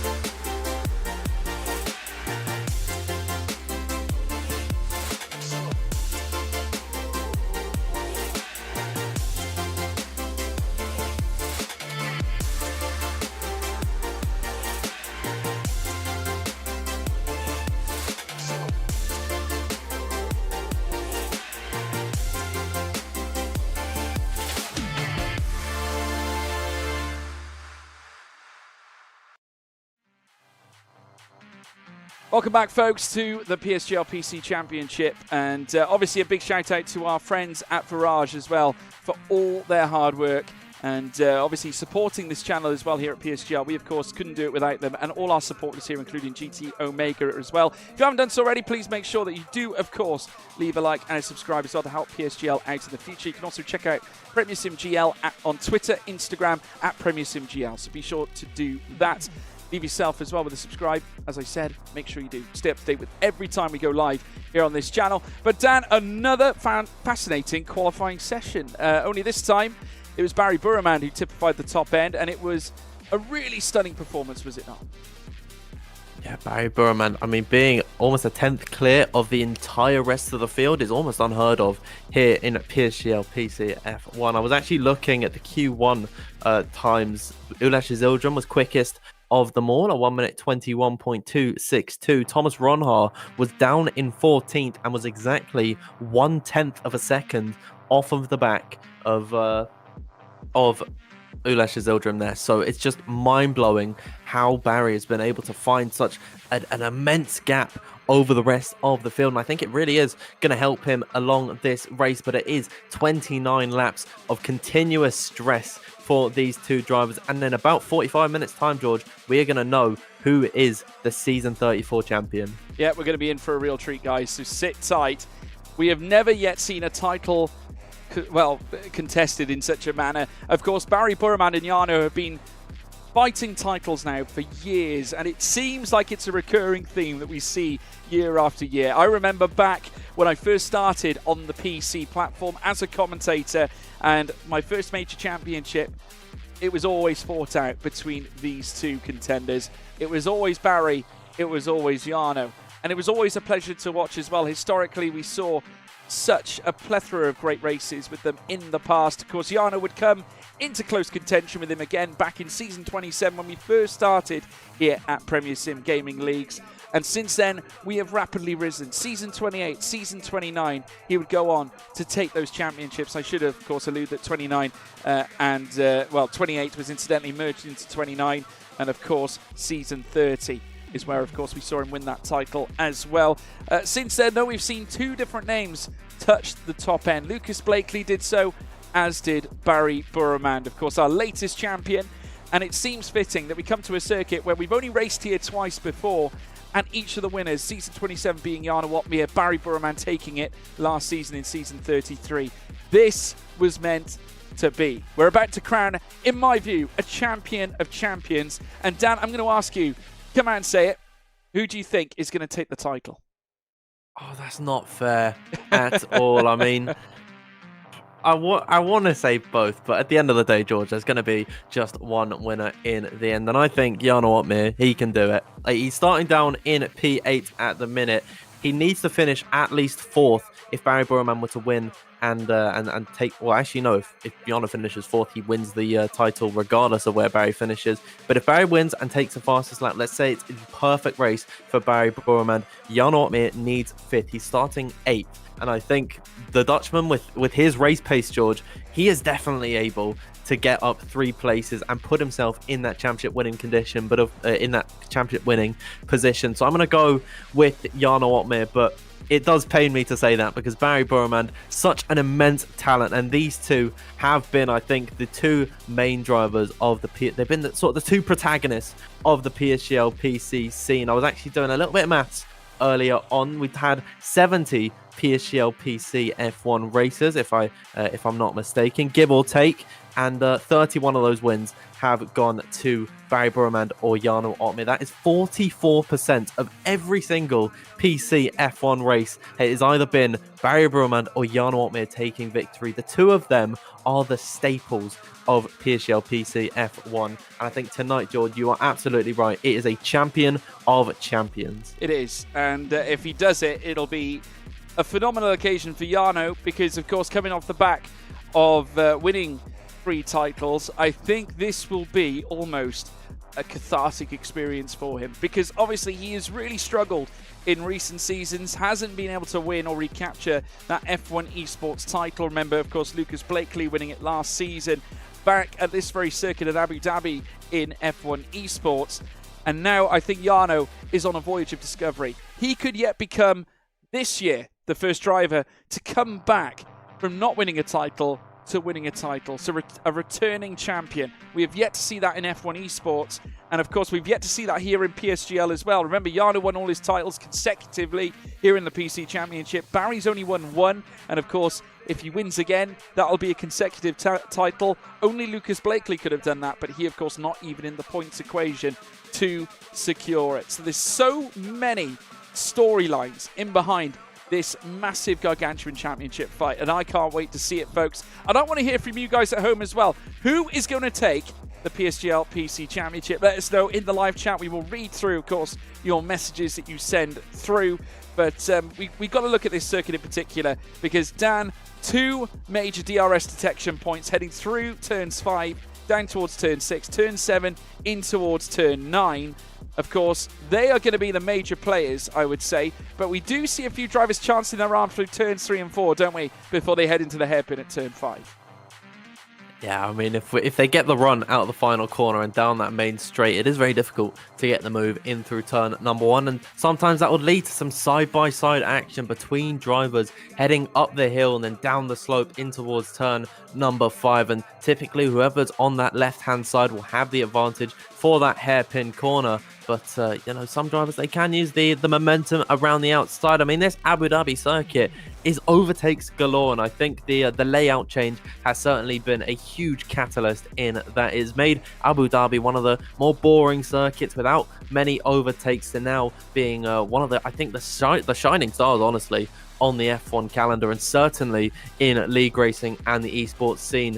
As yeah, I'm really excited to see how drivers really do fare around this circuit. We also know, George, of course, strategy can be a big factor. It's been a lot more different to what we saw last time in season, on F1 22, and now F1 23. You know, it's viable to do anything, across one race. So just so many factors coming into this one. It's almost impossible to predict. It's going to be stellar, folks. You don't want to miss it. I tell you what, I'm tuned in. I'm buzzed. You guys know me. I love myself some PSGL. We love bringing it to you guys every Wednesday, so please don't forget to tune in. Of course, this will be a massive race, not just in terms of the championship in itself, but of course, this could be the last championship we have on this very game. We might not see the F1 23 game bring us yet another PSGL PC F1 championship. This could be the only one this season, just due to the late F1 Esports Championship. So there we go at this stage. So this title could mean the world to a driver. So sit tight. You've got the vote now in the live chat. Who will become the Season 34 PSGL PC F1 champion? Vote Jarno or vote Barry, whichever one you think is going to come out on top, folks. But here we go as the timer starts ticking downwards. Take a look at this. You can just see there, we're in the paddock, we're in the pit lane. Danfield, this is getting juicy. Give us your final thoughts. I'm just so excited to be a part of this finale. The two PSGL giants fighting it out potentially one last time on the F1 23 game in PSGL, taking the fight all the way into the F1 Esports Series. George, this is going to be a hellacious final round, and we're going to go out with a bang. Yeah, we certainly are, folks, as now we get ready to race here at Abu Dhabi. All 5 lights are lit. And it's pedal to the metal. And it is go, go, go, go, go. Straight away from the get-go. Bari Broumand leads the way. Brendan Lee swapping to the outside. Makes contact with Thomas Ronhaar. And his front wing heading through the first corner. They head through the sector now. Swinging to the right. Very soon the left. Brendan Lee starting to close up on Bari Broumand straight away. Looks to the outside. Alfie Butcher gains 5th place as well as he goes side by side with Ismail Fassi. Incredible start here as Yildirim and Opmeer, they're coming together. Opmeer now back into 8th place. Opmeer on the hard compound of tyres. There's Brendan Lee at the front of the order, looking to go up the inside on his set of the softs against Bari Broumand's mediums. He'll go later on the brakes, and Brendan Lee up into the lead of this Grand Prix. Ikabena challenging in behind us now. They're coming through in towards this second sector. Jarno is in the thick of things, and he's actually gone off the circuit in through turn number 7. We got yellow flags at the back. That's Ulash Yildirim. So impressive in qualifying. It's come undone for him on lap number 1. He certainly has. Ulash Yildirim coming under convincing pressure. We got a plethora of cars there making their way, heading through turn 9 already. Dylan Warren in the crux of all this. Alfie Butcher at the head of it, with Nicholas Longy in behind as well. Denoso and Will Lewis coming together, and there you can see them coming together. Oh, goodness me. Dylan Warren very nearly spinning it, heading through towards turn 14. A major moment that could have really changed the fortunes of his race. He could have been out, but stays in by the skin of his teeth. He's just about survived there. Meanwhile, at the front of the order, George Ikabena is all over the rear of Bari Broumand, practically pushing him through the first corner. Of course, those softs really working to fruition early on in this race, and Bari really just can't afford to fight this. He's got to save these mediums as much as he can. Ika, will he go up the inside, potentially in towards turn number 5? Doesn't look like it for the time being. Brendan Lee still leading this race. Bari Broumand doing a fantastic job to hold on to P2, but I think that'll be short-lived, because now here comes Bena as further back behind Ismail Fassi. Look at that, George, going for the move on Thomas Ronhaar, making those mediums work. They certainly are, side by side now. Once again, Thomas Ronhaar can't defend this one, and Fassi moves himself up to 4th place. A very impressive move, necessary move, heading out of turn 8 in towards turn 9 with the DRS opened up. He won't be alone this time, heading down towards that segment at turn 9 though, because Ronhaar will, of course, have the DRS when it opens up in lap 3. Of course, DRS not yet open, folks, so bear with us. Lap 3, of course, is when it does open up, so there you go. As we see the cars now make their way through the final sector. Brendan Lee out in front, Broumand in second. That is the current affair of things. Bena now looking to try and move forwards as we see the possible race strats below. Of course, many drivers might choose to divert from that. Many of them try to get a little bit more out of their tyres from time to time, especially if you're on those compounds that include the softs. You might choose to go a little bit longer. But at this point, Brendan Lee is holding the pace and certainly taking it all the way down towards turn 1 this time with Bari Broumand in hot pursuit. Remember, Broumand started on pole, losing out. But you've got to see that with Broumand on those mediums, he does sacrifice that little bit of grip that Bena and Brendan Lee have. And just talking of that, Bena now making the move here for 2nd place. And now, well, checks the mirrors there of Bari Broumand, just can't quite get through heading in towards turn 5. And making sure that his brakes work. Now he will have the DRS on the back of the Iranian driver in the Ferrari, but he's not using any of the battery. Ikabena happy to sit behind for the time being. Further back, though, one of the Ferraris looking to make a move. That's Nicholas Longy trying to go around the outside now of Danny Berger for P9 in this race on the medium tyres. The Frenchman will go deep on the brakes and make that move stick, getting himself further into that top 10 as there's just multiple overtakes everywhere you look. Now Ismail Fassi trying to go for the move on his fellow countryman. There might have been a mistake there from Ikabena. Purple in sector 2 for Ismail Fassi. He's on rails on those mediums. Certainly is, right on the tail. Fassi actually bringing himself into the fight here at this point out of absolutely nowhere. Was showing none of this pace earlier on. Remember, he was in the group that were involved with Ronhaar and Benham. Has since now managed to find himself on the tail of Ikabena on those medium tyres. So this is a stellar opening stint here for Ismail Fassi, who's now trying to bring himself into the mix here this time against those in the top 3. Can Fassi unseat them? They now make their way down across the line. Lap 4 of 29, DRS activated a whole lap ago as Nicolas Longuet takes the fastest lap of the race. Further down, Opmeer currently sat in 7th, sitting pretty though. Remember, he's part of the hard runners that are further down. He can go longer into this race, and you can imagine he might even try things on a set of softs, maybe even an early medium stop. Who knows?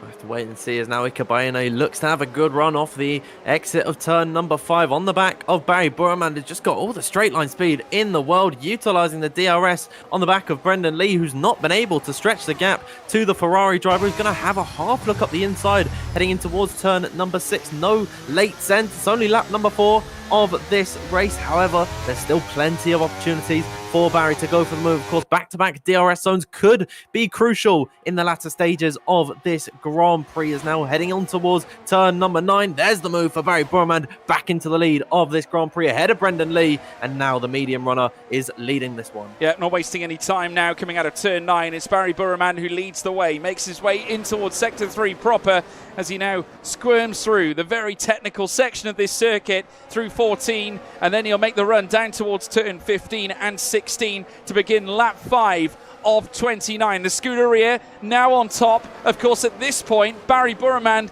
will be laying claim to the title if the results stay like this. Of course, Jarno needs to find that little bit more. Remember, if he stays outside the top 4, Jarno could forfeit the title, as now Bari flies through the first sector in behind Brendan Lee. Boehner as well in 3rd, with Fassi in 4th, Ronha in 5th, as now we see them now all clubbed together. Benham now bringing himself into the scrap. Remember, he's on the hard tyres. The gap, though, slightly wider between himself and Jarno Opmeer, nearly 8.5 tenths, and it's actually going out to 9. So Opmeer might be conserving here, Dan. Maybe he's trying to make these hards last through towards the latter sector of this race, as we see now Ika Boehner breaking out of the toe.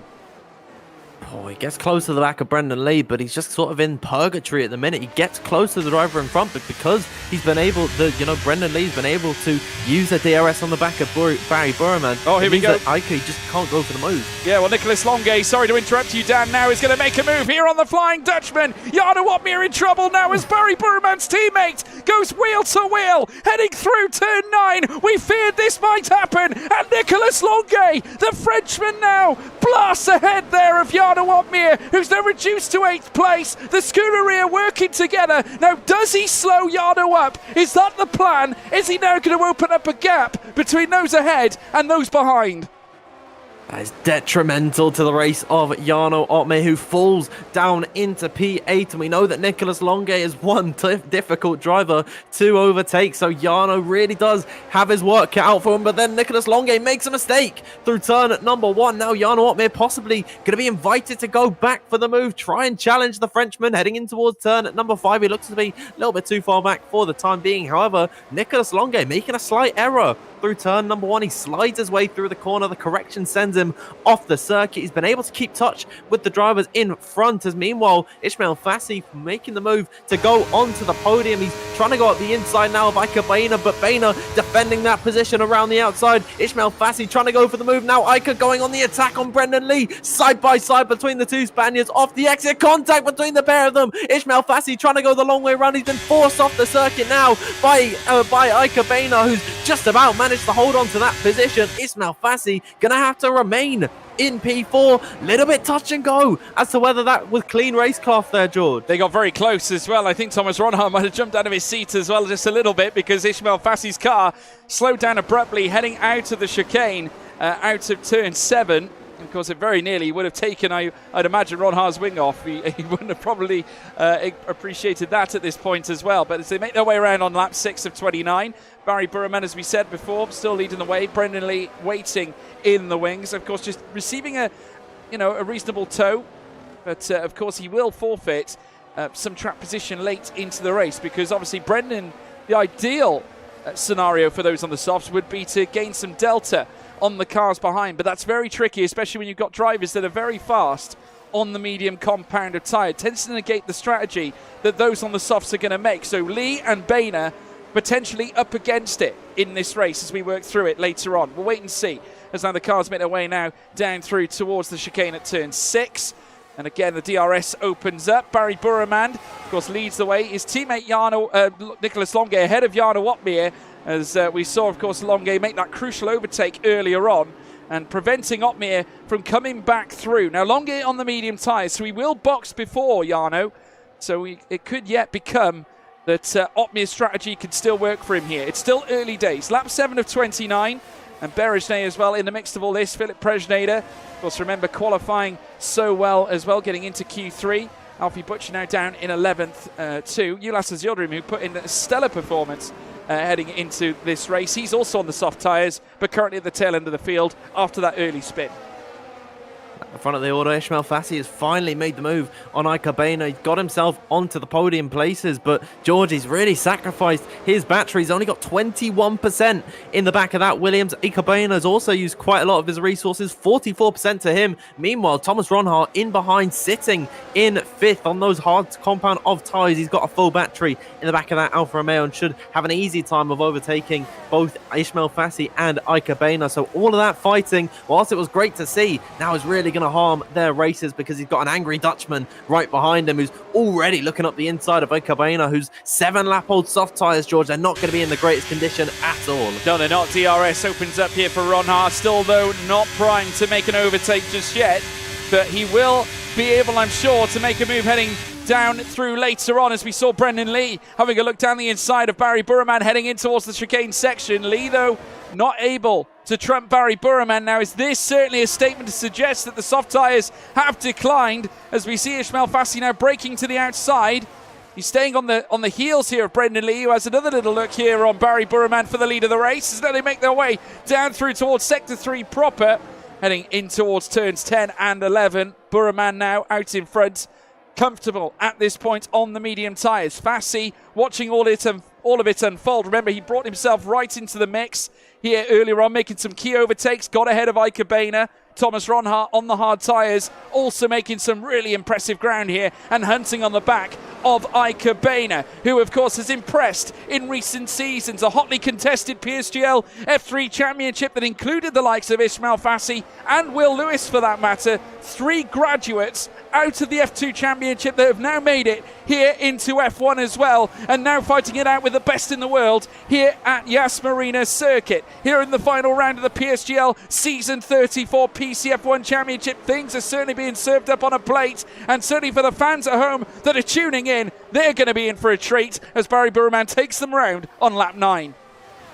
Yeah, Brendan Lee still sitting in the DRS zone. He's actually going to go up the inside, heading in towards turn number 6. Easy enough move for the 2-time F1 Esports champion, locking up his soft tyres, heading into the braking zone, possibly showing some signs of wear. I don't think Barry was too upset to let that move go Brendan's way, but he's going to have the DRS heading in towards turn number 9. An easy move around the outside. Brendan's not going to make it easy, though, as there it is. There's the overtake for Barry Broumand. He's got himself back into the lead of the Grand Prix, and I think the Iranian driver is going to be happy to just let Brendan go through, heading in towards turn number 6, and then easily get back on by in towards turn number 9. Ismail Fassi still sitting in this fight, and by being in this DRS train, he's sort of been able to conserve his battery a little bit. He's sitting on 30% in terms of ERS charge, still a long way off what both Brendan and Barry have in front of him. So, Ismail Fassi, don't count him out at the minute. And then actually he's having a half look up the inside, just checking that Brendan's mirrors are working. George, this race going so fast at the minute. Lap 10 of 29. I mean, it's flying by here. Yeah, and I think Lee is struggling here because Fassi is all over his tail. The medium tyres now really starting to spin things round here. And Lee in the Sauber Esports car, of course, the Alfa Romeo livery that we're so used to seeing, that will soon become Audi in future seasons when 2025 rolls around. And of course, 2026 emerges. We're now seeing cars move to the side. Nicolas Longue as well looking to promote his own cause against Jake Benham here, of course, who is also part of the Mercedes team heading into F1 Esports this season, looking around the outside straight away, and Longue might get 2 for the price of 1 because Thomas Ronhaar is in great jeopardy. Here comes Opmeer as well, this time on former Mercedes teammate from last season, Jake Benham. Of course, Benham occupying the AlphaTauri at this stage, still part of Mercedes, but defiant against Jarno, as now he remains in 8th spot. Thomas Ronald, something happened to him there. He was ghosted off the exit of turn at number 6 and in through turn number 7. Nicolas Longuet had a half look at going for the move, but for 9-lap old, those medium tyres not looking in bad condition whatsoever. He's still being able to compete with all of the hard runners who I would say, George, have got the best tyres at this point in time, but great effort there from Nicolas Longuet, who's got himself now ahead of Jake Benham and challenging to the rear of Thomas Ronhaar. And Nicolas Longuet, I mean, what a race he's having at the minute, up 8 places from the start, starting all the way down in 14th. He's having a stellar drive at the moment, doing his best to help Bari Broumand, his teammate, in the championship fight. And so far, George, he's doing a great job of it. He certainly is at this stage. Longuet in 6.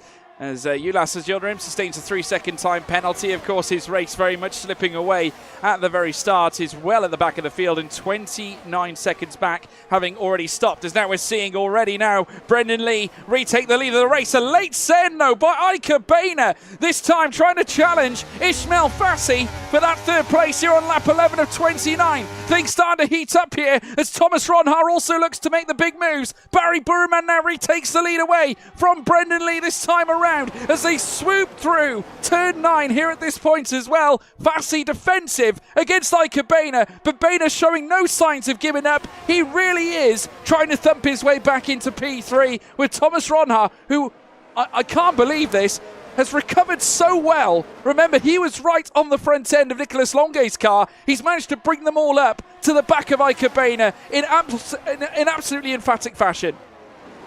There's Ismail Fassi, well, the 2 soft runners, Brendan Lee and Ika Boehner coming now into the pits at the end of lap number 11. Those tyres were crying out for the last lap or so. So yeah, definitely time to come into the pit lane. Strap on a fresh set of boots. It's going to be medium tyres for Brendan Lee to try and go to the end of the race. The same story for Ika Boehner. We'll see how it fares for them now. Bari Broumand still in the lead of this Grand Prix. Ismail Fassi running now in P2 with Thomas Ronhaar on the podium positions. And George, if it stays like this, Jarno Opmeer will not be winning the title. Bari Broumand in a race-winning position is looking to be the champion. However, everything can change, as I believe he is all over the back now of Jake Benham. Actually, no, he's just trying to cool the car ever so slightly. The Dutchman, George, he's got 95% in the battery, as more moves now being made further back behind the 2 Hasses, getting their overbills out with Philip Presnader. Yeah, it certainly is. Philip Presnader, in fact, splitting the pair of them. Berejne now in 7th, with Donoso now also looking to make a move of his own, trying to break ahead of Alfie Butcher. And look at this, contact being made again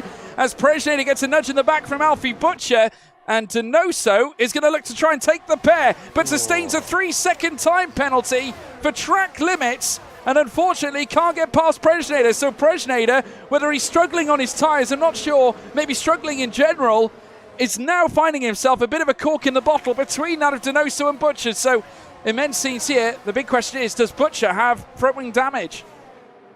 We'll have to wait and see. He's not going to come into the pit lane, but he does look slow off the exit of the final corner in comparison to Fabrizio Donoso. We're now on lap number 13 of 29. The race is absolutely flying by, and yeah, I'm just looking, I'm riding on board with Alfie Butcher. He's struggling through the first couple of corners, doing well though to keep with Fabrizio Donoso. So I think if he has any wing damage, it is certainly very minor. However, he does have Dylan Warren all over the back of him. A hairy moment for Dylan Warren back on lap number 1. It's great to see that he's recovered now into P11. He'll be all over the rear of Alfie Butcher heading in towards turn number 6. Meanwhile, at the front of the order though, we've got a change of the lead. Ismail Fassi, he loves this circuit. He goes for the move, gets himself ahead now of Bari Broumand. And if it stands like this, George, Jarno Opmeer is your champion. Yeah, well, Bari Broumand will have DRS here at this point as well, and stays right in the view of that rear wing on the Williams belonging to Ismail Fassi. Tries to remain in the tow. We'll have a look down the inside as well, but Fassi providing enough of a defensive effort to retain the place up at the front end. Thomas Ronhaar also at the tail of this field too, with Nicolas Longuet in behind, as well as Jake Benham, who sits in 5th place. Jarno Opmeer currently holding on to 6th, just ahead. In fact, currently in between 2 of his Mercedes counterparts here at this point, because Danny Berejne is in 7th as well. Philip Presnader in 8th, Donoso in 9th. Butcher now occupying 10th, with Dylan Warren down in 11th place. Now, Brendan Lee is putting in some really serious lap times at this point. He is hitting green, personal improvements in every sector, as Alvaro Caraton now comes into the pits as well.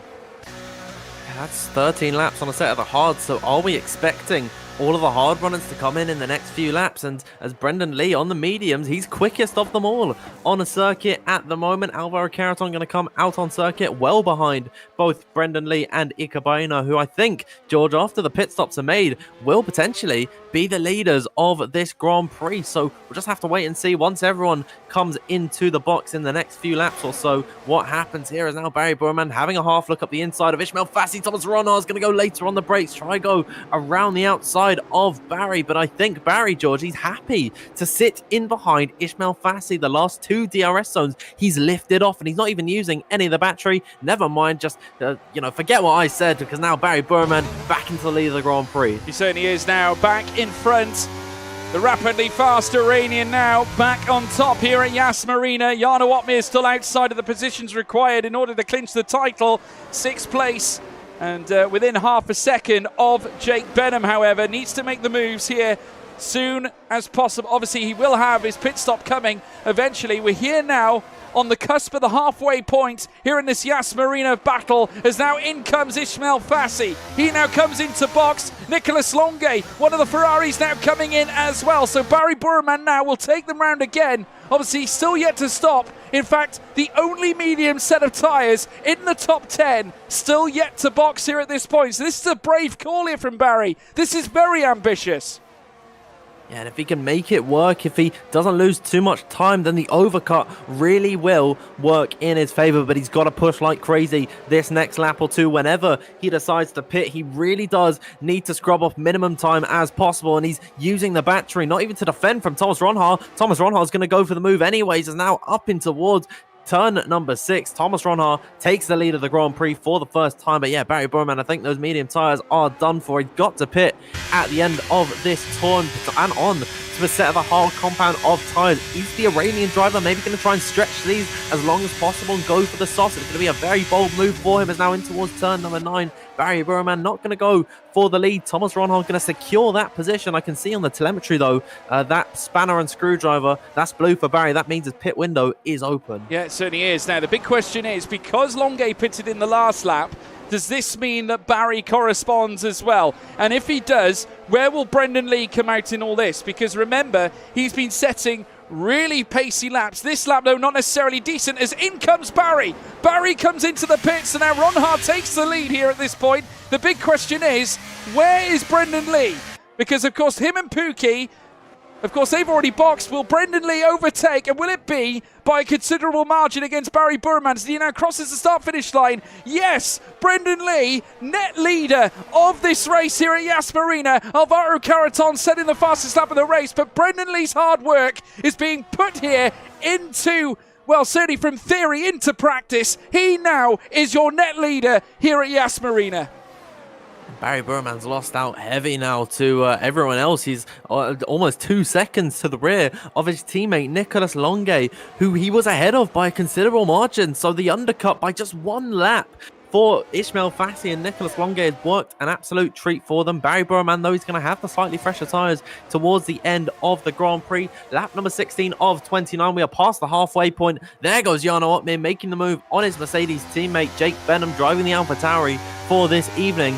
Jarno Opmeer once again, Georgie's showing that race pace, and he's doing a sublime job this evening. That spanner and screwdriver for him as well is blue. The hard runners, they have the option, if they so choose, to come into the pits. You certainly do so. The top 12 all on 15 lap old hard tyres, Jarno Opmeer being one of them. They started on the hards now. In comes the Flying Dutchman. Jarno Opmeer choosing to box the earliest of anybody on the hard tyres. He's not alone though, because in comes Alfie Butcher. Will Lewis also coming in as well. The big question is, where is Brendan Lee? He's crossing the line and he will take them through once again on another lap. He's into the top 10 overall here at this point, but one would figure he will obviously take the lead of the race when the rest of the hard tyres come into the pits. And you get the feeling, if you're Thomas Ronhaar, Jake Benham, Berejnay, as well as anyone else on the medium, on the hard tyres up at the sharp end here, Dan, they have got to box this lap, you would have expect.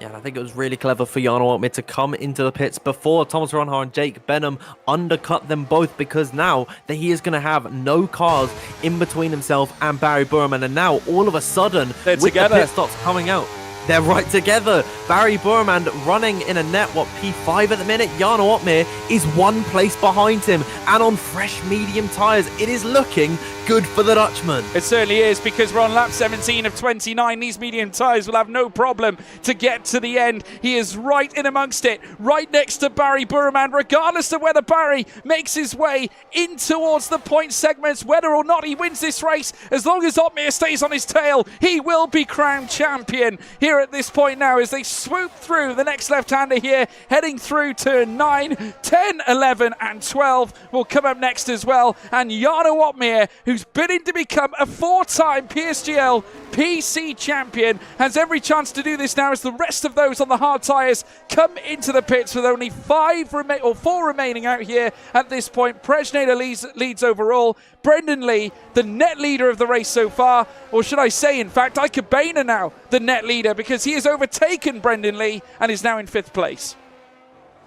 I mean, we're 12 laps to go at this point. George, Jarno is not really closing to the back of Barry Broumand at the minute. It was about 2 seconds maybe when he came out of the pit lane. It's now only 1.6. He is actually picking up the pace ever so slightly. I'm going to have a look at the ERS situations. They are exactly level, 68% for the pair of them heading through turn number 5. Ismail Fassi looking for the move on his teammate Alvaro Caraton. Ismail has done a fantastic job in this Grand Prix. He's been able to get himself ahead of Nicolas Longuet and Barry Broumand, and is actually the leading hard runner in this Grand Prix. And once those mediums fall off for Ike Boehner and Brendan Lee at the front of the order, Ismail will be first on the scene to attack them. Yeah, he certainly will be. Jarno's now in P11.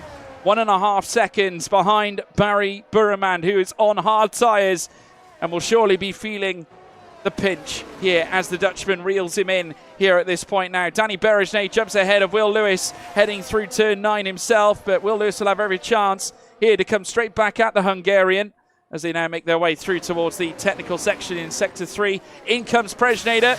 He'll come in and box as well. Ike Boehner will only just be around the corner. In fact, does take the overall lead of the race here at this point. Of course, Brendan Lee at the scene of where he would win his first ever F1 Esports World title. A sense of catharsis for him as Jarno Opmeer sets the fastest lap of the race so far and is very nearly within DRS on Barry Broumand, with his teammate and colleague Nicolas Longuet in 5th as well. The 2 Ferraris, it looks to be academic. Barry up against it. Jarno is all over his tail. This could be the move for the championship. Jarno Opmeer is within DRS range of Barry Broumand. Will open that letterbox at the rear wing of the car, and we'll see what he can do. He's pushing like crazy. He's gone from 60% now down to 12 as Thomas Ronheim behind has got the move on Alfie Butch with 1 lap fresher, medium tyres. You can see Jarno Opmeer all over the rear of Barry Broumand. However, using all of that ERS, George, it's going to make it so hard for the Dutchman to make that move stick. Yeah, big shout out to every single one of you at home, as now we see the swap come into play. Nicolas Longuet foregoes 5th place to Barry Broumand, his teammate. So now the complexion has changed. The clear signal here at Ferrari is it's time for Longuet to become the pawn in this master plan for the Ferrari team. Will he slow down the Dutchman? Will he hinder his chance at taking a PSGL crown? Because now it's Longuet separating our 2 title challengers, with Barry calling for his teammate to help him out.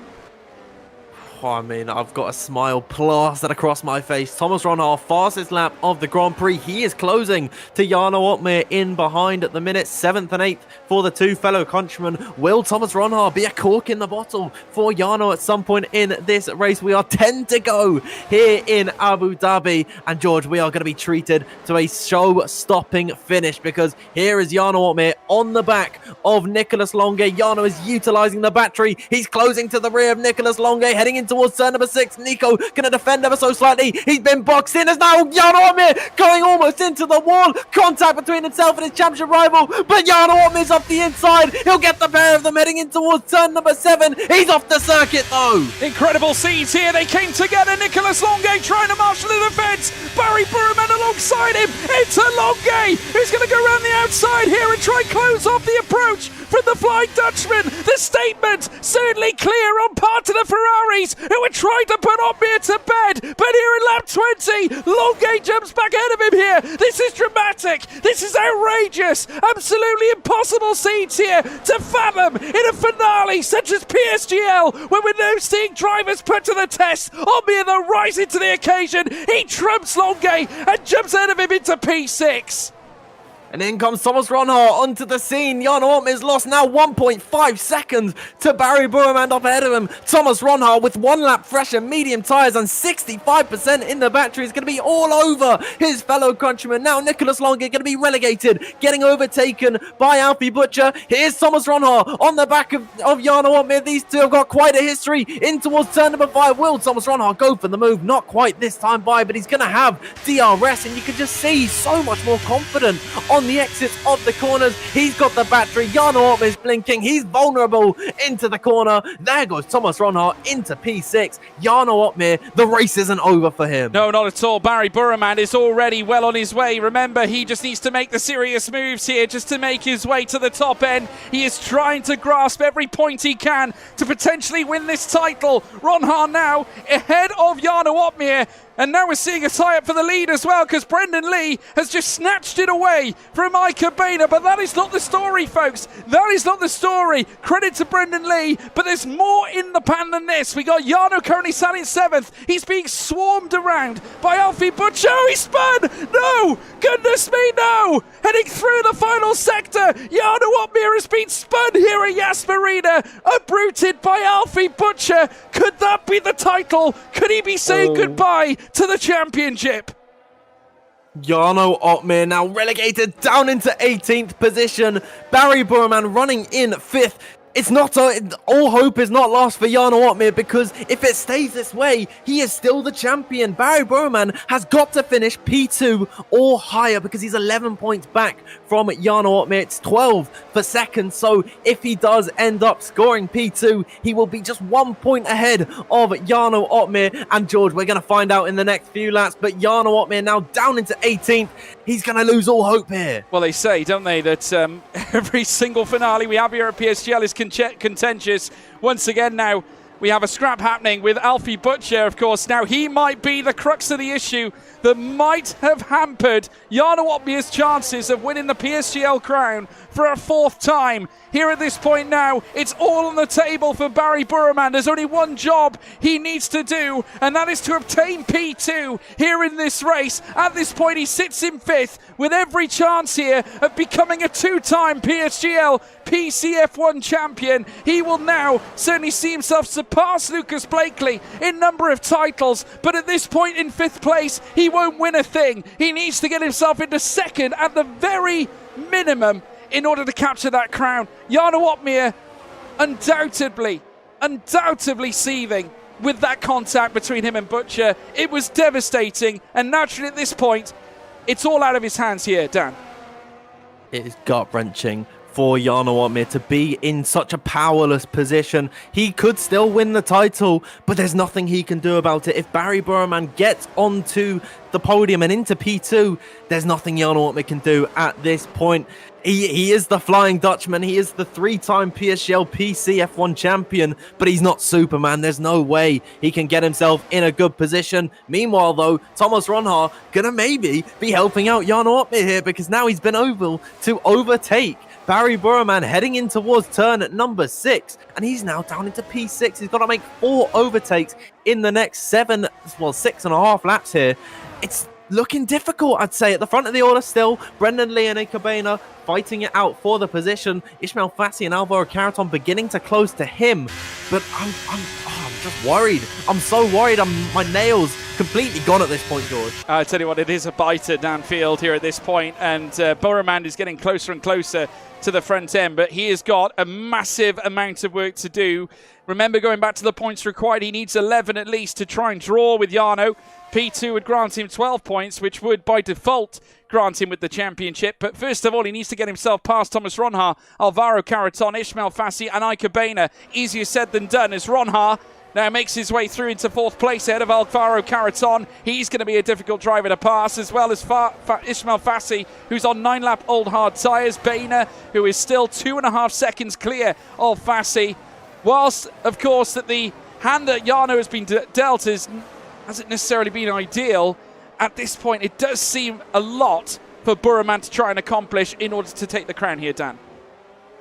Yeah, at the front of the order still, Boehner and Brendan Lee swapping positions. Meanwhile, Thomas Ronhard, there's the move on Ismail Fassi. 6-lap old medium tyres strapped on to the Alfa Romeo. He's doing a stellar job making his way up the field. He's now just 2 seconds to the rear of his teammate Brendan Lee. Barry Broumand not been able to make a move on Alvaro Carreton or Ismail Fassi, and he's only got 20% in the battery. It's looking every single lap that passes less and less likely that Barry Broumand is going to be able to get himself into P2. It is not over at this point. Just 5 laps to go this time by, and I still don't know who is going to be champion. Barry Broumand running in 6th, Jarno Opmeer all the way down in 19th. George, you can't call it. You can't. It's getting very, very slim at the top. One thing you've got to say, this is a very well managed Alfa Romeo race, because Brendan Lee out on top. They have a chance of doing a 1-2 here.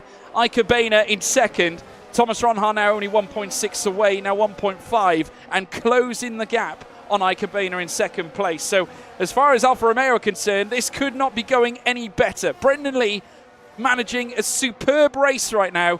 Has got Boehner in behind him now at 0.3 of a second, though Boehner has every chance of closing that gap yet again. Both of them, though, on the same tyres, same lap wear, same compound, with Ronhard now in behind in 3rd on 7-lap all medium tyres in his own right. As they make their way down now towards the next chicane, Barry Broumand hot on the tail of those ahead of him here. He's got Carreton right in front of him as he now looks to make the big moves that could potentially grant him the title. As now they run under the Yas Marina Circuit banner, under the bridge, and now heading down towards turn 9.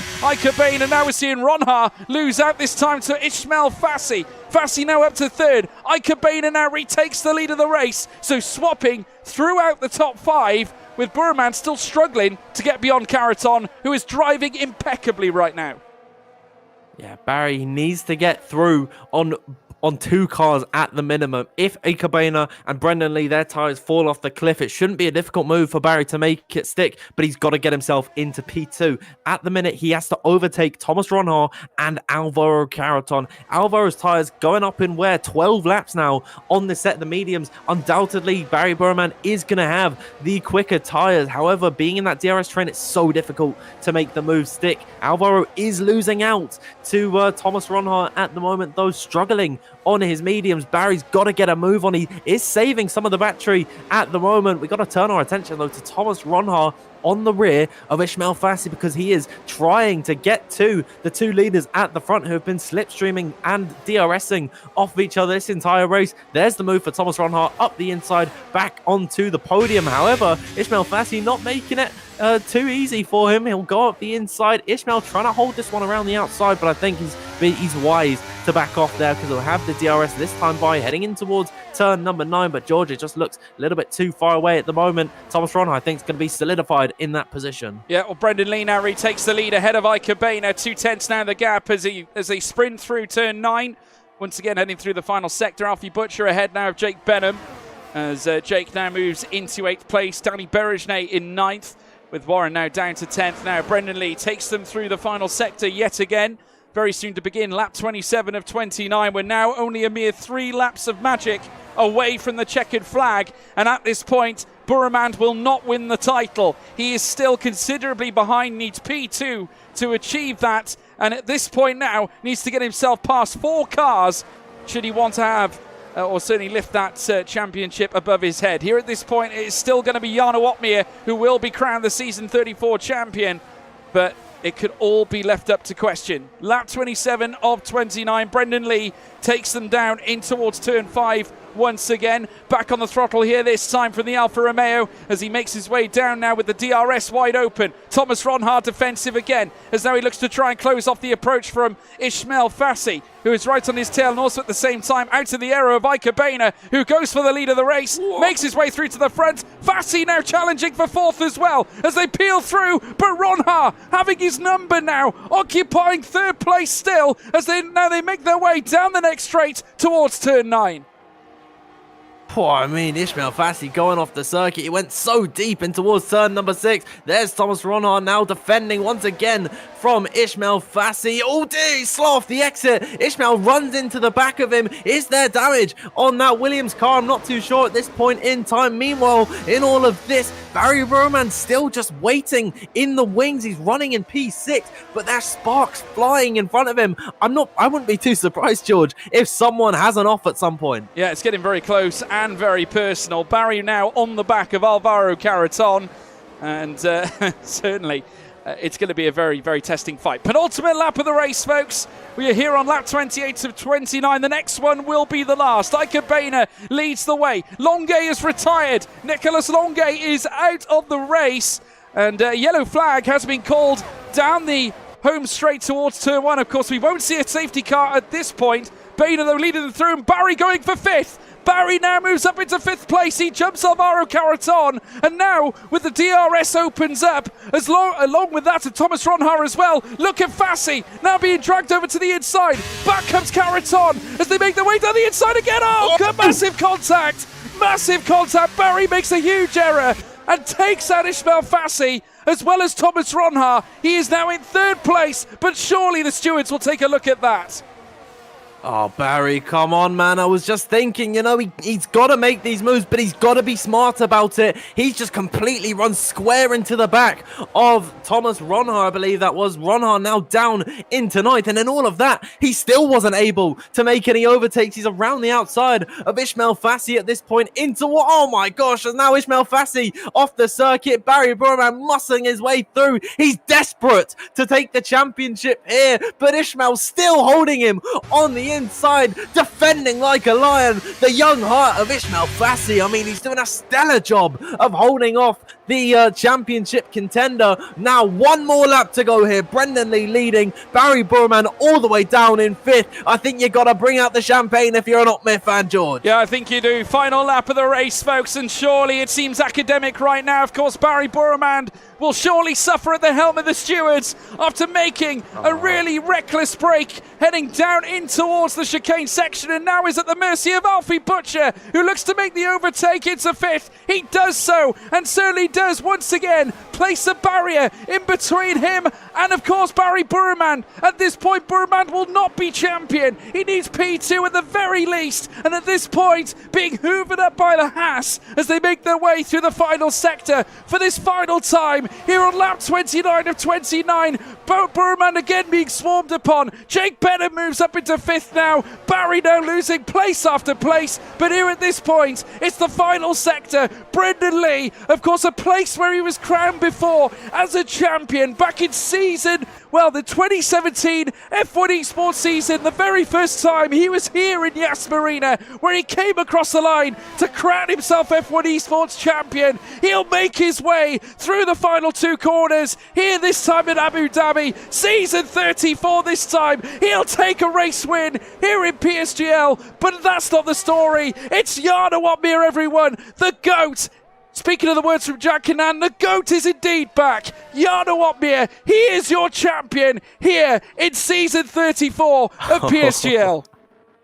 And he pulls out the burnout coming across the line. Jarno Opmeer dealt a tough hand with being taken out just a few laps ago. He's managed to hold on, keep hope, and still run his race. Bari Broumand, I think, just let the heat of the moment get the better of him. He'll retire, and in the end, Jarno Opmeer will finish ahead of him to become Mr. 4-time. He is back on top for the first time since season 30 here in PSGL PC F1. A high drama end to what has been a fantastic season of racing. It has been. Jarno Opmeer, who won his first race this season back at our last round at Mexico, is now back again, this time but not even finishing in the top 10. He will crown himself a champion. Brendan Lee, a race winner yet again. Of course, already won a race this season as well. He's just taken another this time around after victory in Japan. Well, certainly victory,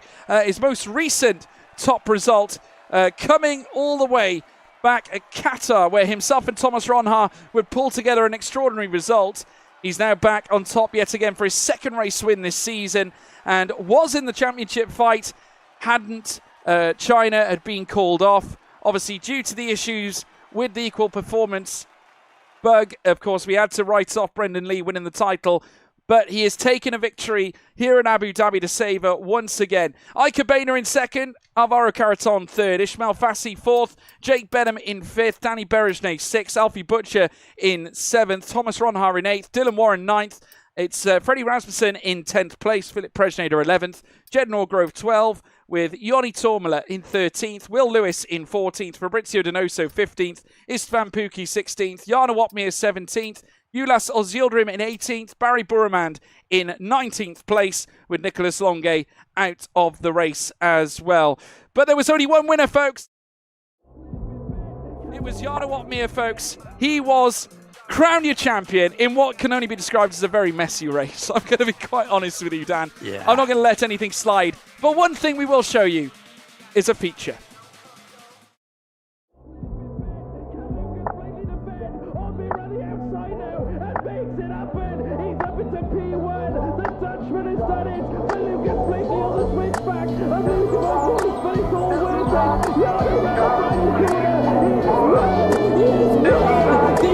Absolutely amazing race, Chinese Grand Prix elect. Jarno Opmeer is your winner. Opens right there, Jarno Opmeer heading through now. The blistering Ferragera, the two champions collide. Opmeer now moves up into fourth place. Incredible manoeuvre. You rarely see it like that. But the Flying Dutchman showing his true colours, his true pace.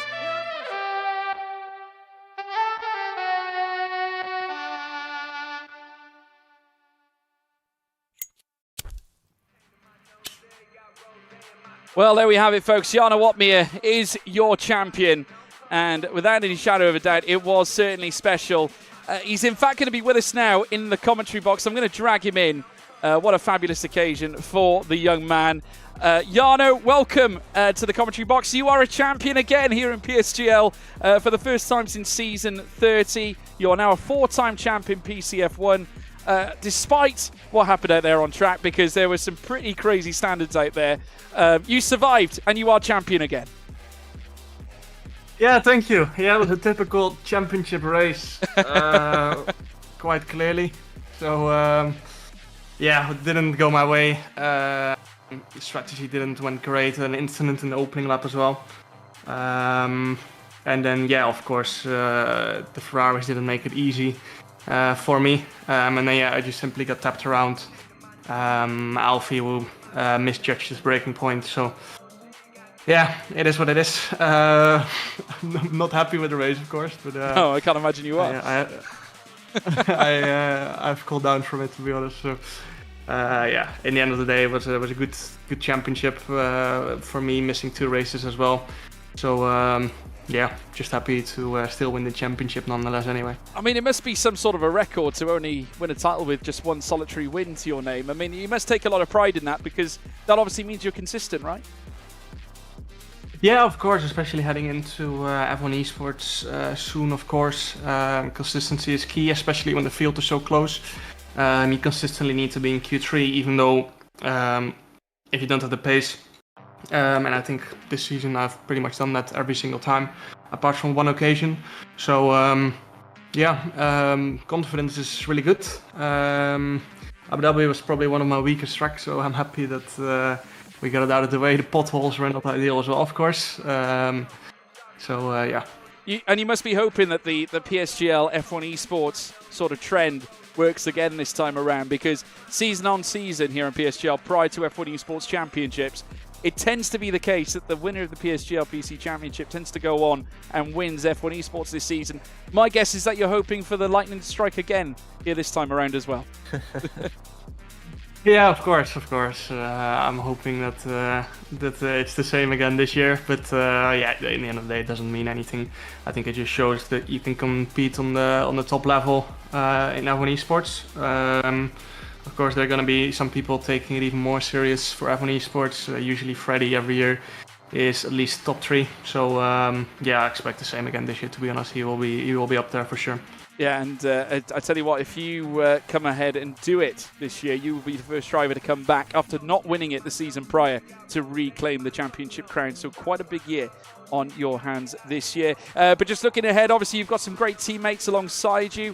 Of course, we saw the news about Marcel Kiefer recently. I know he's been quite facing some difficult times at this moment in time, but you've got the likes of Danny Berejnet and Jake alongside you. What's the confidence in the camp, should we say, as a whole, looking ahead to F1 esports? Yeah, I think pace-wise, honestly, we are very similar to the rest of the grid. I think last year we were definitely one of the slowest out there. At least I felt like that myself. I think this year I'm definitely top 10 when it comes down to qualifying. And yeah, I've improved a lot since last season. Of course, this season might be a little bit different for F1 esports, so that might add some change into it as well. But yeah, my teammates are very fast at course, very often faster than me in practice. So yeah, I'm sure they're confident as well. Marcel, of course, I'm sure will find his way again, which is not easy in esports, of course, but he is probably the teammate or the only teammate I've ever worked with that works as hard as him. So yeah, he's practicing crazy hours, but sometimes it just doesn't work at the same last year. So yeah, we'll have to wait and see how he finds his way again. Yeah, absolutely. Obviously, it just shows how tough it is to make it in this game. But congratulations, Jarno, champion again. I'm sure you'll want to go and celebrate, and we'll wish you all the best for F1 esports. Thank you, thank you. Thank you. Jarno Opmeer, everybody, PSGL 4-time champion here in PCF1. We're going to bring in Brendan Lee, who, of course, won his first ever title at this very track. And we talk about lightning striking twice. Well, it's happened again for Brendan Lee, a race winner for the second time. Brendan, you must be thrilled.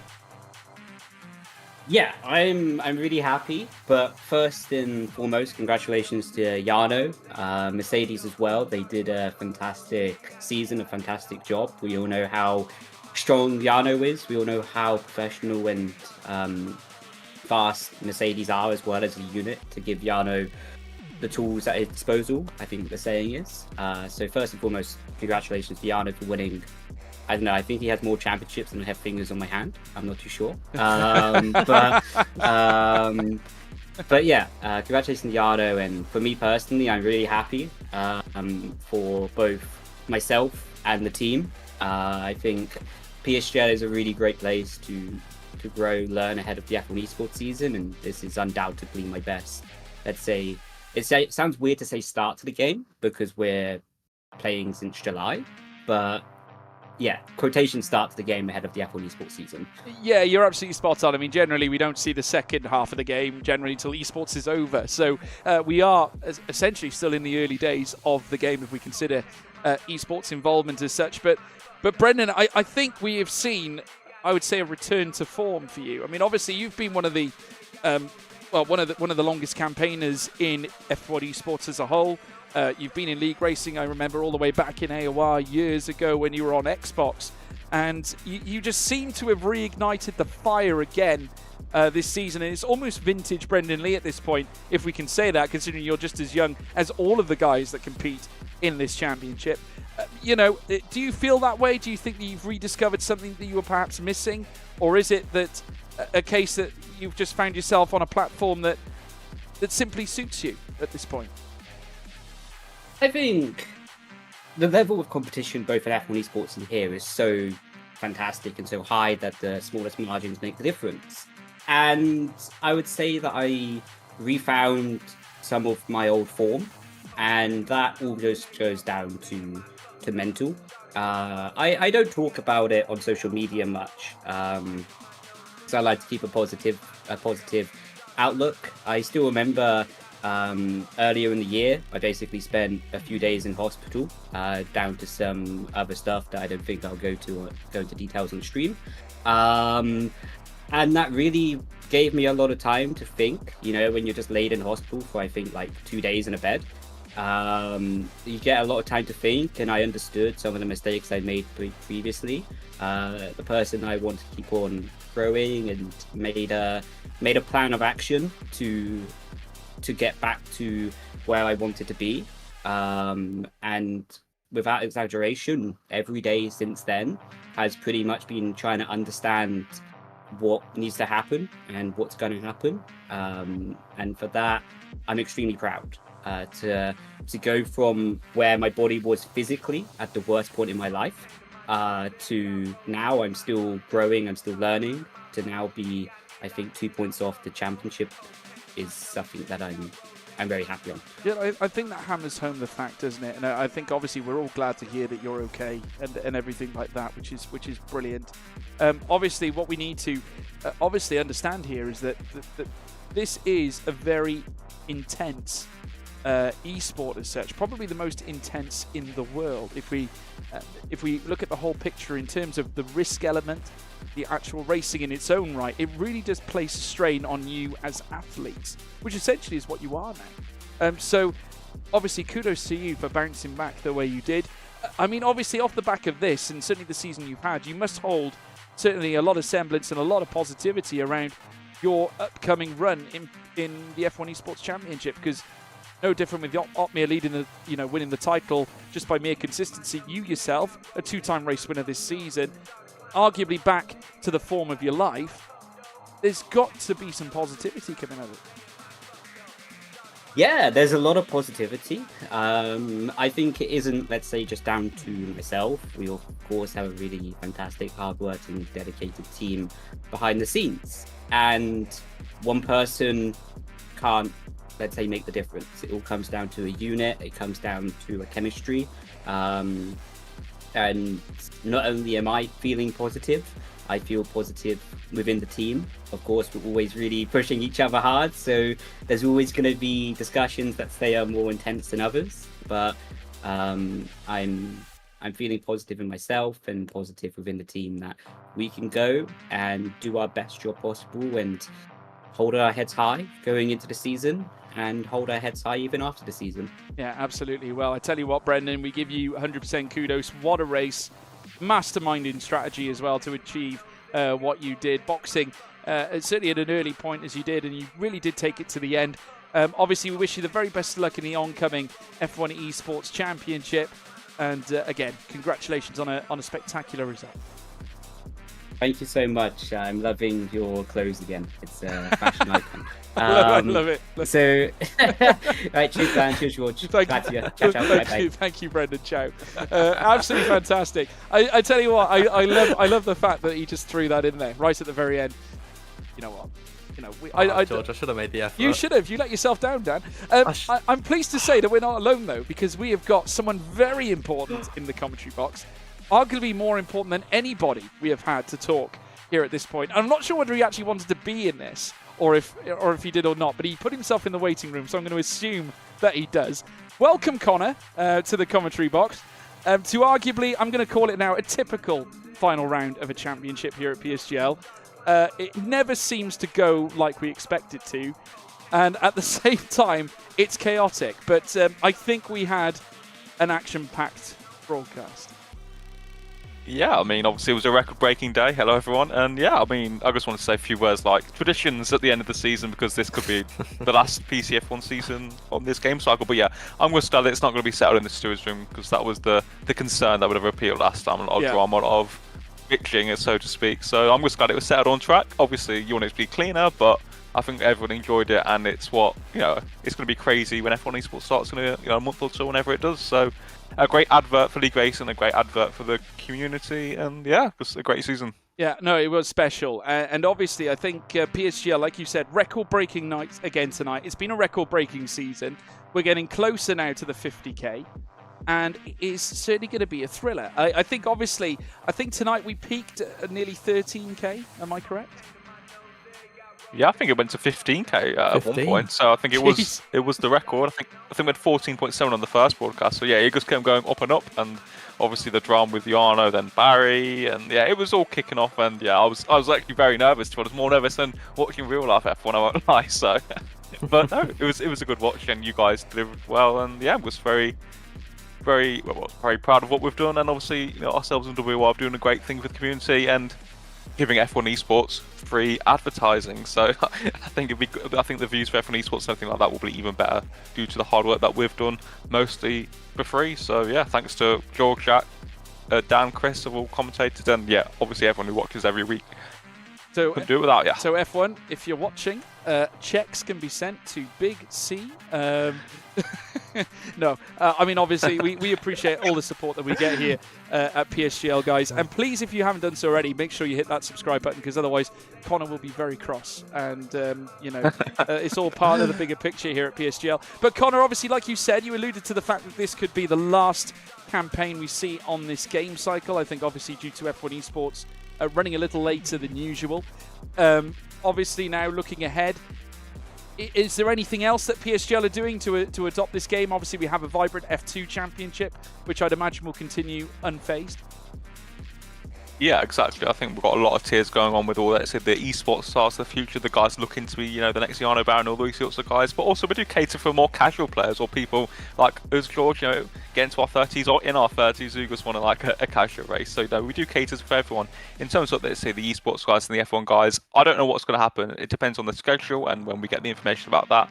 But perhaps there'll be some invitational races, some sort of event to sort of cater to the esports guys that do want to race, or some of the development guys like Dylan Warren and so on who want to get involved. So I imagine there will be some races, but I don't think there'll be a proper season until the start of the next game where we'll have a rerun of this. Yeah, and obviously a shout out to the big sponsors as well that have contributed to PSGL. Of course, GT Omega, who have been with us for a long time. Big shout out to those guys. I've got an apology to make to Virage, because their advert just does not work now for some reason on my broadcast. I put that feature video in, right, and it's totally ruined everything else. So apologies everybody at home, and apologies to Virage as well for that. Obviously, we do appreciate you guys, 100%.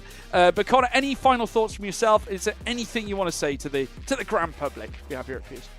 I mean, nothing more to add, but yeah, just a big thank you, to all the commentators, well, George, Jack, Chris, Dan, everyone who's sort of helped out, and obviously all the drivers as well. They do choose PSGL as their main league.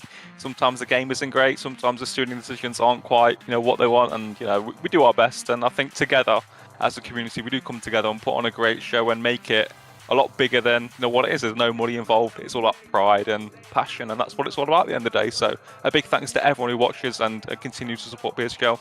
And whatever happens in the future, hopefully we'll continue to bring the best league racing in the world. So yeah, a big thanks and good night. Yeah, absolutely. Well, thank you very much, Connor. And obviously, again, I'm going to myself copy the same words Connor used. Obviously, if you guys want to check out PSGL further, don't forget, of course, to hit the big red button down below, subscribe, and also at the same time, leave a like as well. What a chaotic race it has been. You could go across over to the social media as well. Twitter, Instagram, TikTok, you name it, PSGL's everywhere, at Premier Sim GL on Twitter and Instagram. Make sure you check those out. You can check me out too. My name, of course, being George Morgan. I'm new commentator here for this season. And, of course, tonight at George Morgan TV on Twitter, Instagram, TikTok, everywhere pretty much as well. Dan Field, care to share your socials as well? And have you got any final thoughts? Final thoughts. I mean, George, I've been a part of the PSGL scene since season 26, commentating on PlayStation F2.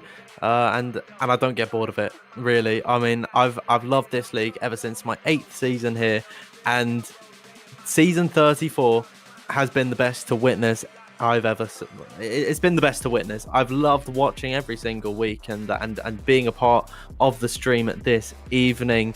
I mean, it was so fun throughout the entirety of it, and hopefully once F1 24 rolls around, PSGL will be back and bigger than ever. If you want to follow myself on Twitter, it is at DanfieldF1_. I've not got any other socials, it's just on the Twitter. But from me, George, that's everything. Well, thank you very much, Dan Field, for joining us.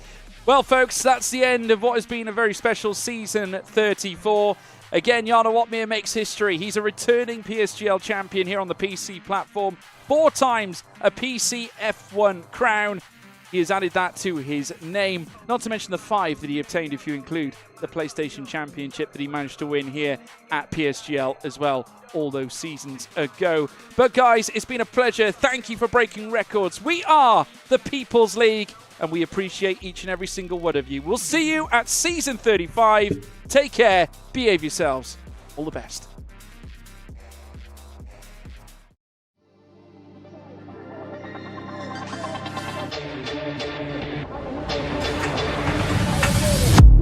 Desperately trying to hang on. He's got the inside. Opmeer is through on the left-hand side. Hooks the apex, gets on the power nicely, and that is job done. Jarno Opmeer now to the last couple of corners now. His finest drive, his greatest drive, and he's done it at the Circuit of the Americas. He returns to the top step of the podium. Once again, the GOAT is back. Jarno Opmeer wins the US Grand Prix in a stunning Grand Prix.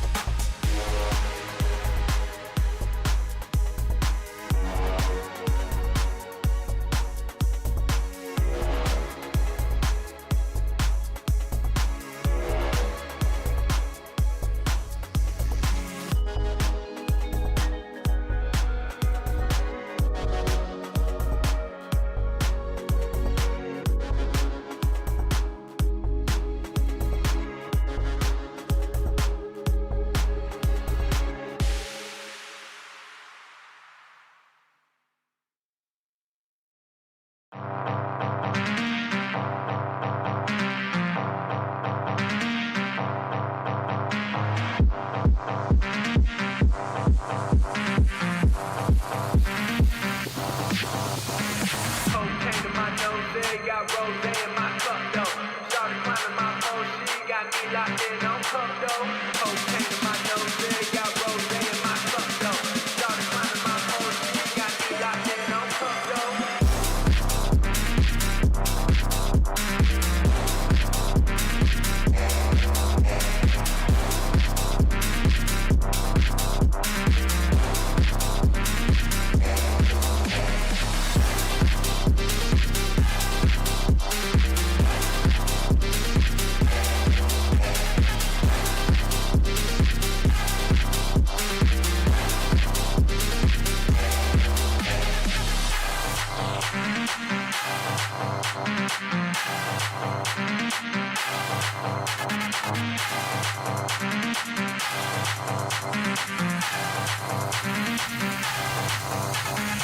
Cocaine to my nose, got